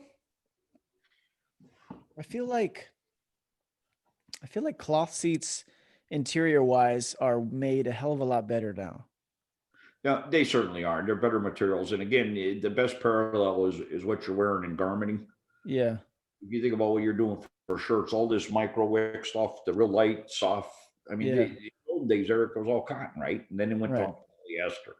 Well, now you got all these blends now. And that's similar to what they do in seating fabrics and cushioning and cooling and everything else. There's a lot better technology. Well, yeah, because I bought a specific package on my truck, but it didn't come with the leather seats, and I honestly didn't want them because I had leather seats in my Cadillac. I really didn't care for them. Mm-hmm. But like I said, my truck's 4 years old, and I keep it. I take pride in my truck, and I take pride in the interior mainly because of my father. Like that's why. I don't want you to ever get in my vehicle and be like, oh, this is fucking, like, you know what I mean? So if you get into my truck now, my seats look like the day I bought them. Yeah. But if you go back, like I told you, my first car was a 93 Cavalier. I mean, those fucking seats were ripped to shred. And that's just like the ceilings hanging down because it didn't stay up. You know, like everything was so cheap. And I don't know if it's because that's just the way things were or if they purposely tried to, but material is 100% better. Like if you just keep your vehicle clean, like it's going to look like it did when you bought it. Like stuff's pretty sturdy and durable today comparatively, I think. Yeah, and that's exactly true. There's better testing, Eric. There's better use of alternate materials. But part of that was driven, or most of that was driven by fuel economy. There's no reason for plastic in an automobile exterior, but you'll see plenty of it now. I mean, look at your fender now versus what you had in those days. I mean, that was real steel that was chromed over, right? Now it's more likely to be some composite or plastic element than it is anything else. Is there any like theory behind design today, as opposed to like, have you ever seen like a willingness to like, hey, let's take design from the 30s, 40s, and 50s and make it today? Well, where you'll see that, if anywhere, to be truthful, and I hate to admit it, but look at the Dodge lineup and those Challengers and all that stuff. Yeah, it's a modernized version of that Detroit metal. You know, Camaro did it for a bit, Mustang did it for a bit. You know, truck isn't going to do it, but in the sedan side, in the coupe, right? You see a bit of that. Those are pretty cool. The Hellcats and all that stuff you see rolling around. That's reminiscent of the old Detroit metal, just upgraded. You know, the first one to do was the Viper. You remember the Viper? Yeah. Oh, yeah. That was a bad ride. Yeah. 6. Well, that was probably like 6 miles a gallon, right? I rode in one time, and it was a fun ride. But you know, I got to drive one. So my first job after high school in the summer was my grandfather got me this. I got to drive cars at an auto auction in Orlando. And I was fortunate enough to get the luxury line. So it was always like the Dodge Viper, the Jaguar, the Porsche, and the BMW. I didn't get I never drove a Mercedes, but I had those three, and like it would crack me up, man, because I was like, man, I'm driving a fucking Viper. I'm 19 years old. But the car I fell in love with was that Jaguar S series, because it was the first car. This was 2000. I remember it was the first car, and I don't even have this on my truck now, but it had the power steering wheel. Like it came out, came up, it did all that stuff, but power. And that was like in 2000. I was like, man, I love this car. I remember my favorite color was like this greenish blue color with the white interior, leather interior. And I was just like, man, this is all I want. And even to today, when I see him, I've seen a few on the road, or I've seen it still looks like that car still looks beautiful, man, but I never got one. So I hate that car. And I'll tell you why. I'll tell you why.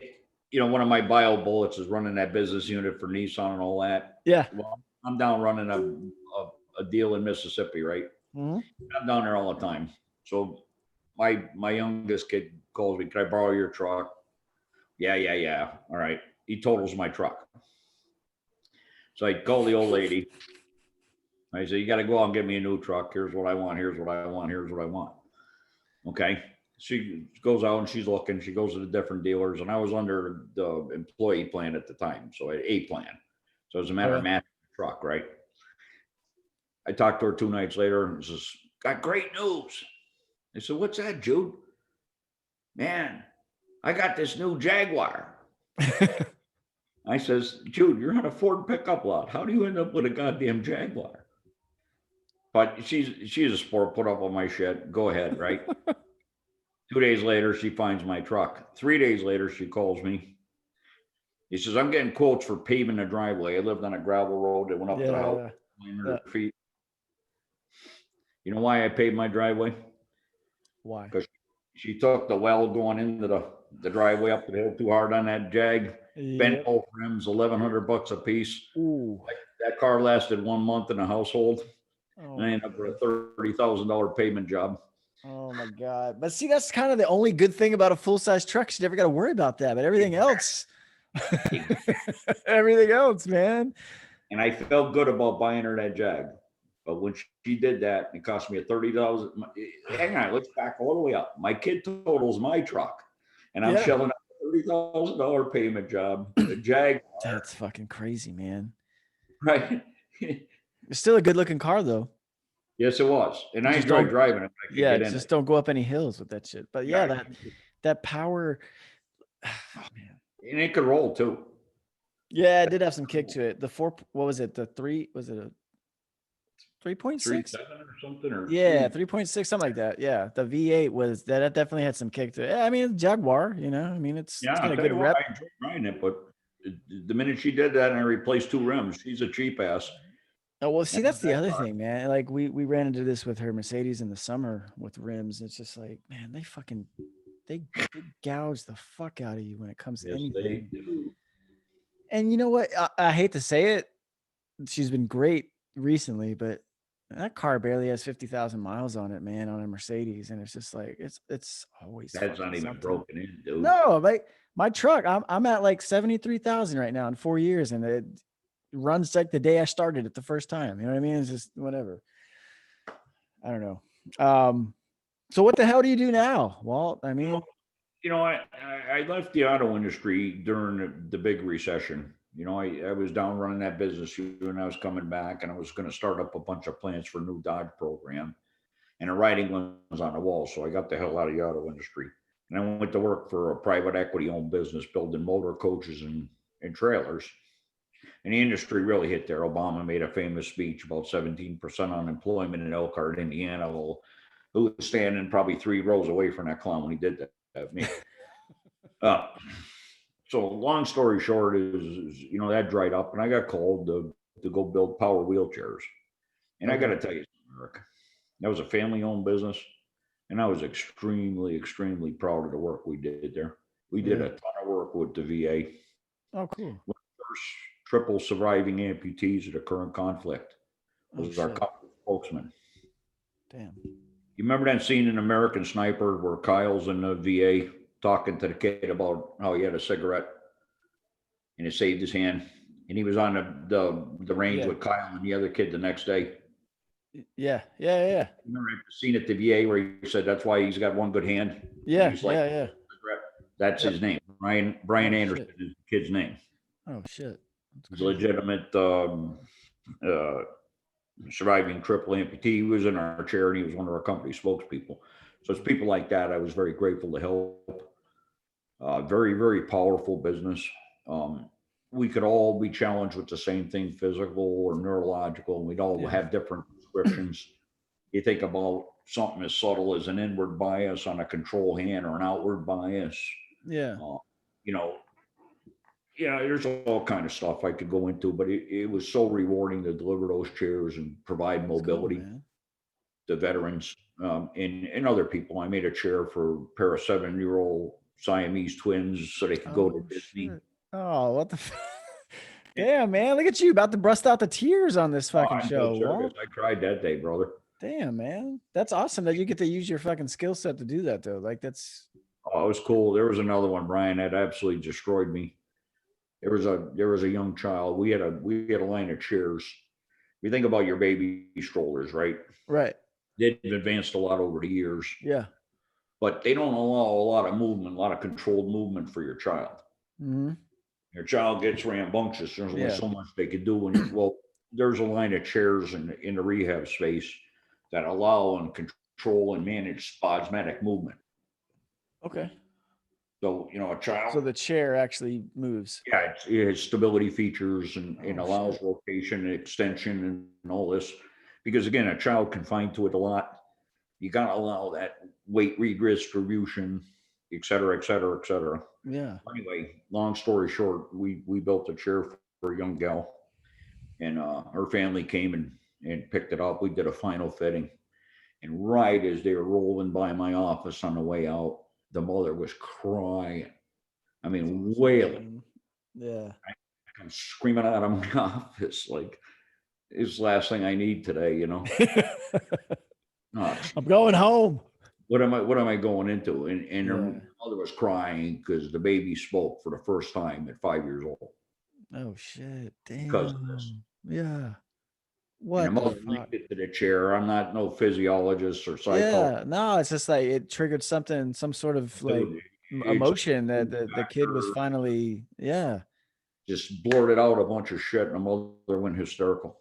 But see, that's crazy though, because you're able to do that based on all. If you trace it all the way back, man, like you got a fucking 1560 on your SAT. You're smart. You can do these things. Like I could never come up with shit like that, but that's fine. There's nothing wrong with that.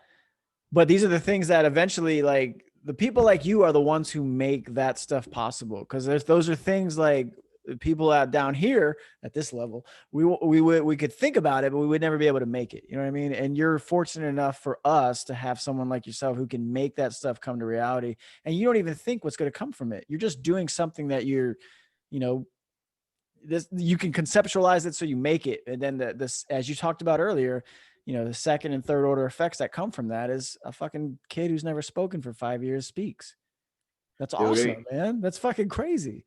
But here's where I would challenge you, and this ties back to the point we were talking about earlier, Eric. Yeah. It's very important. And listen, please, you're changing chapters in your career soon, admittedly, right? Mm-hmm. Yeah. It's your empowerment skills, right? It's your ability to manage the outcomes. I'm no smart anybody else. I'm not Elon Musk or fucking Bill Gates. I might match up with Dave Portnoy. He's a lucky prick, but you know what I mean? Yeah. This is what you bring to the table, Eric. Yeah. I can run some math and I could do some shit because that's what I did. Okay. But you've been managing complex human interactions for 20 fucking years, dude. People in the industry don't have a clue as to what you bring to the table in those regards. I mean, think about it. Think about these interactions. Yeah. Right? These assholes in factories and these assholes even in the military forget it a lot of times. But that's where you make bang for the buck, brother. I'm not going to sit here and take credit for a damn thing. I align myself with smart people. Okay. Now, I ate the crayons when they got the nubs down. I challenge people, just like I explained in that example. I can't think of everything. Best 3 years of my life were spent in the third grade, but I could tell you, I can get some people together and we get some shit done. And that's Yeah. safe. You know what I'm saying? No, I do, because that's like when you put it in that, because you just mentioned literally everything. Like, I'm trying to figure out what the fuck I'm gonna do next, and I've talked to Maddie, and one of the cool things that Sergeant Major of the Army Daly retired. Well, he's retired. He does shit with AUSA at this point, but he talked about he spoke to our battalion a couple months ago, and I remember him saying like, "Hey, what you guys do as senior NCOs, like, it's vice." Is it, what did you say? It's like the executive, but like vice presidential level executive management. Like, that's essentially what you guys do, and you don't realize it, but that's kind of what you do. Because so much, I think, attention is placed on officers, and you might know this because you got out as one, but like so much is put on, like, oh, you were a battalion commander, so you can, you're a fucking CEO or whatever. But it's not even about those guys, because they're always going to have something for them. But it's like, hey, you're senior NCOs. They what you said, like, they know how to manage all these different. When I was a platoon sergeant, I had fucking 40 some dudes and women who just completely polar opposites or whatever on certain things, and you got to bring those fucking people together. And you do, and you build a great fucking team, and they're successful. And you know what? You take some pride in that. You know what? You hit the nail on the head. What the delta between the officers? Okay, and no offense, 'cause I never was Sergeant Major Daly. Okay, but even at his level, right? It's the interaction and connections. Yeah. Your strength as a leader is bringing. I don't know shit, but what I do know is how to find the fucker that does. Yeah. You know what I mean? That's good. That's what I do. Eric, I'm involved in an assignment now. This is one chips in. We got dragged into restructuring a business. Okay. I've never been a CEO of anything other than my own business, but I hired one. Right. Okay. I've been a plant manager a million times. Been EVP, VP, deputy grand wizard, grand marshal, gas grabber parade. The fuck do I know about being a CEO? Yeah. Right. But I know who knows. Right. But more important, it's the dynamic, man. Does this guy get it? Does he treat people with respect? Does he hold people accountable? Does he understand that he's in business to make money? I mean, it's fundamental shit, dude. Yeah. What your skills are really, you just got to define a focus. And I don't give a shit if you want to trade in antique cars or run a winery or set up a golf academy. Those core skills that and you talked about them are applicable. Everything else is specifics. And guess what? I don't know if you're a 2-handicap golfer or not. Okay. Close. No. There you go. Well, you probably play Pebble every other week, but Oh yeah. But get the guy that does, hire the instructor and build around that. It's no different if you're starting your own platoon. Key guys are the squad leaders. Right. Yeah. No, you're right. Yeah. Squad leaders, and then your team leaders, and you fill it in from there. Fucking ain't right. Then you can handle all the knuckleheads. Yeah. It was kind of a cool thing is, so Maddie, she's a CEO. If you need a CEO, I got one for you. But she's got a good friend that she introduced me to months ago. I want to say he was running the New York Times West Coast division at one point out here in San Francisco. But he asked me, like, we were just sitting there talking to shit. And it's like, I just remember thinking, like, the fuck am I doing talking to this guy? Like, you know what I mean? Like, he's her friend, but he runs the New York Times on the West Coast, slightly above my pay grade at the time. But he asked, he's like, so how many people, report to you, or how many, and it was the same thing. Like, this guy's the head of the West Coast of the Pacific, or the West Coast division of and it's the same thing, 6 or 7 people report to him. And it's no different from, your military structure, right? Like, as a platoon sergeant, the only people reporting to me are, your platoon, your squad leaders, and then as a platoon sergeant, I report to the fucking first sergeant with the other platoon sergeants. He reports to the sergeant major. Sergeant major reports to the whatever level of sergeant major, the command sergeant major, and then you'd look at it from the officers, platoon leaders, commanders, battalion commanders, brigade. It's the same shit because you can't talk to everybody, right? You got it. And what are we talking about here? We're talking about a mafia family. We're talking about the military. We're talking about corporations. Yeah. And they're all structured the same fucking way, Eric. Yeah. Right? All been successful for hundreds and hundreds and hundreds of years. Yep. So why screw with that? Right? Yeah. It's force multiplication. It's somebody not afraid to make a decision at the point of contact. Yeah. Okay. Right or wrong, whether we're spinning cotton in the yarn or we're engaging the enemy. Decision's got to be made now. And I may be wrong, but no decision is not an option. That fucking nails it. And man, that's just like encapsulated my entire 19 years. The reality of it is business is no different, Eric. The coaching points for a young guy like Chip are relative to engineering aspects, and I'm helping them redefine processes. I said, dude, don't handle shit 7 times. Right. Yeah. And he understands what I'm saying, but until you draw a practical for the guy in a manufacturing environment, it is a little different, right? But how many times are you going to stick your booger fucking picker in the pizza before you serve it to somebody? They're not manufacturing something. You see somebody doing that, right? You going to eat in their pizza shop again? Huh? That's fucking awesome. Yeah, no, you're right. That's awesome. That's a hell of an analogy. Your booger picker. That's what you use, dude. And this is what guys like you bring to the table. When I teach these principles to executives, that's what I tell them. You put all the burgers on the grill before you went to the store to get the damn buns. Don't start cooking the burgers till you already got the buns in your possession, asshat. You don't have to be Elon Musk to get this. Yeah, well, I was gonna say that would be like that would be my motivational speech if I ever did that shit. Because I'd be like, look, yeah, it's just, to me, it's just like there's so much stuff that we assume is common sense that people don't. It's not. You would think it is, but it isn't. You know what I mean? Dude, listen, don't tell everybody, but that's how I make money. There's a lot of bastards out there. I'll hit you up when I get out because we'll figure this out, man. No, all joking aside, though, man, you know what ends up happening, Eric, and this is what you're going to fight, and you got to think through it because this is your key battle, right? Is you get so parochial. Mm-hmm. Okay, I remember the shit I listened to when I left. Well, you're an automotive guy. You don't know shit. Well, screw you. It's the same principle. Yeah. Right.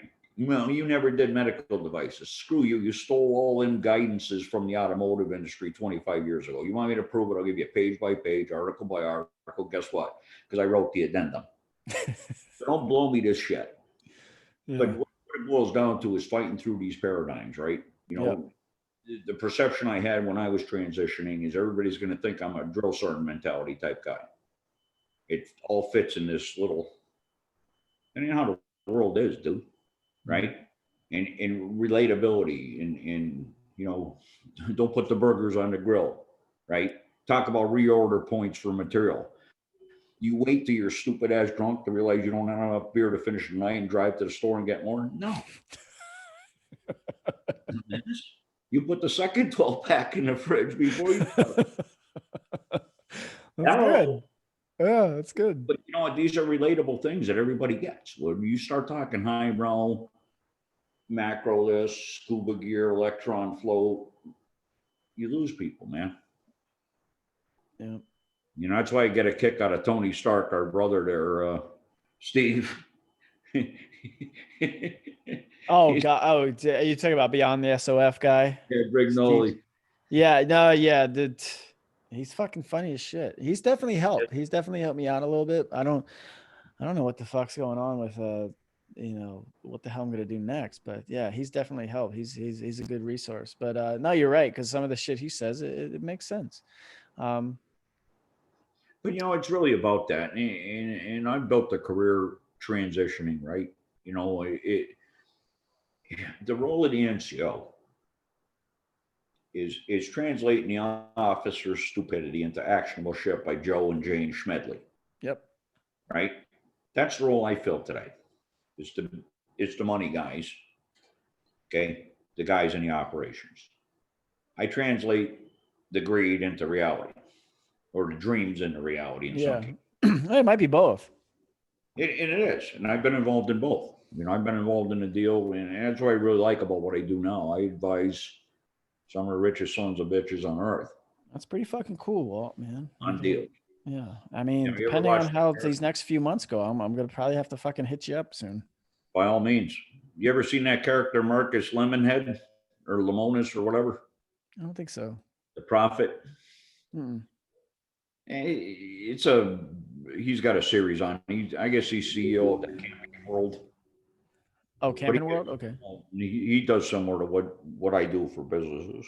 Okay. He goes out and helps people, and it's kind of neat because you get a especially now, people loan money to businesses, and businesses are struggling. Yeah. So, oh yeah. Jeez. So the bank's got to decide, what do? Do you pull the plug? Do you sustain? Do you put potentially good money after bad? They can't answer that because they're freaking bankers. They're going to call somebody with a lick of sense. And that's where Walt comes in. You and your band of idiots and take banker talk into the operation, come out of the operation and come back with banker talk. So that's what makes sense, man. Yeah, no, it does. It makes a fucking ton of sense. It really does. I hope whoever's listening actually can conceptualize that, because I think a lot of people get intimidated based on a different title. It could be the same fucking thing. You could be doing the same exact job description, but because your title is fucking something that's not, something that you recognize, then you automatically get off put, and you're intimidated when you don't realize that you're doing the same fucking thing. Hey, brother, you couldn't have said it any better, because you know what? That don't mean shit at the end of the day. Don't mean shit about fuck. It's all about how you write it up. That's exactly right. At the end of it, Eric, dude, you can look in someone's eyes, right? Mm-hmm. You know they're real or not. You can watch their behaviors. You can come up to me with a title 87 pages long. You ain't shit to me, bud. Yeah. But that's the benefit of your experience, though, Walt. You've been there and done it and seen it. And But if I had to offer a shortcut to someone, yeah. I mean, let's take this half sarcastic. Day you retire, who you gonna fucking loot that day, Eric? Not a fucking person. Yeah. Dude, that's what it is. Mm-hmm. Right? That's what it is. Dude, it's just, that's the paradigm. Okay. I would challenge all our friends and colleagues, right? Is that doesn't matter anymore. It's competence now. Yeah. It's not titles. It's not ranks. It's not office location. It's competence. You put me in the shittiest office in any building, I don't care. I just soon stay away from all you stupid bastards anyway. It's what you know. I'll find the guys who know what I need to know. Yeah. That's what it boils down to.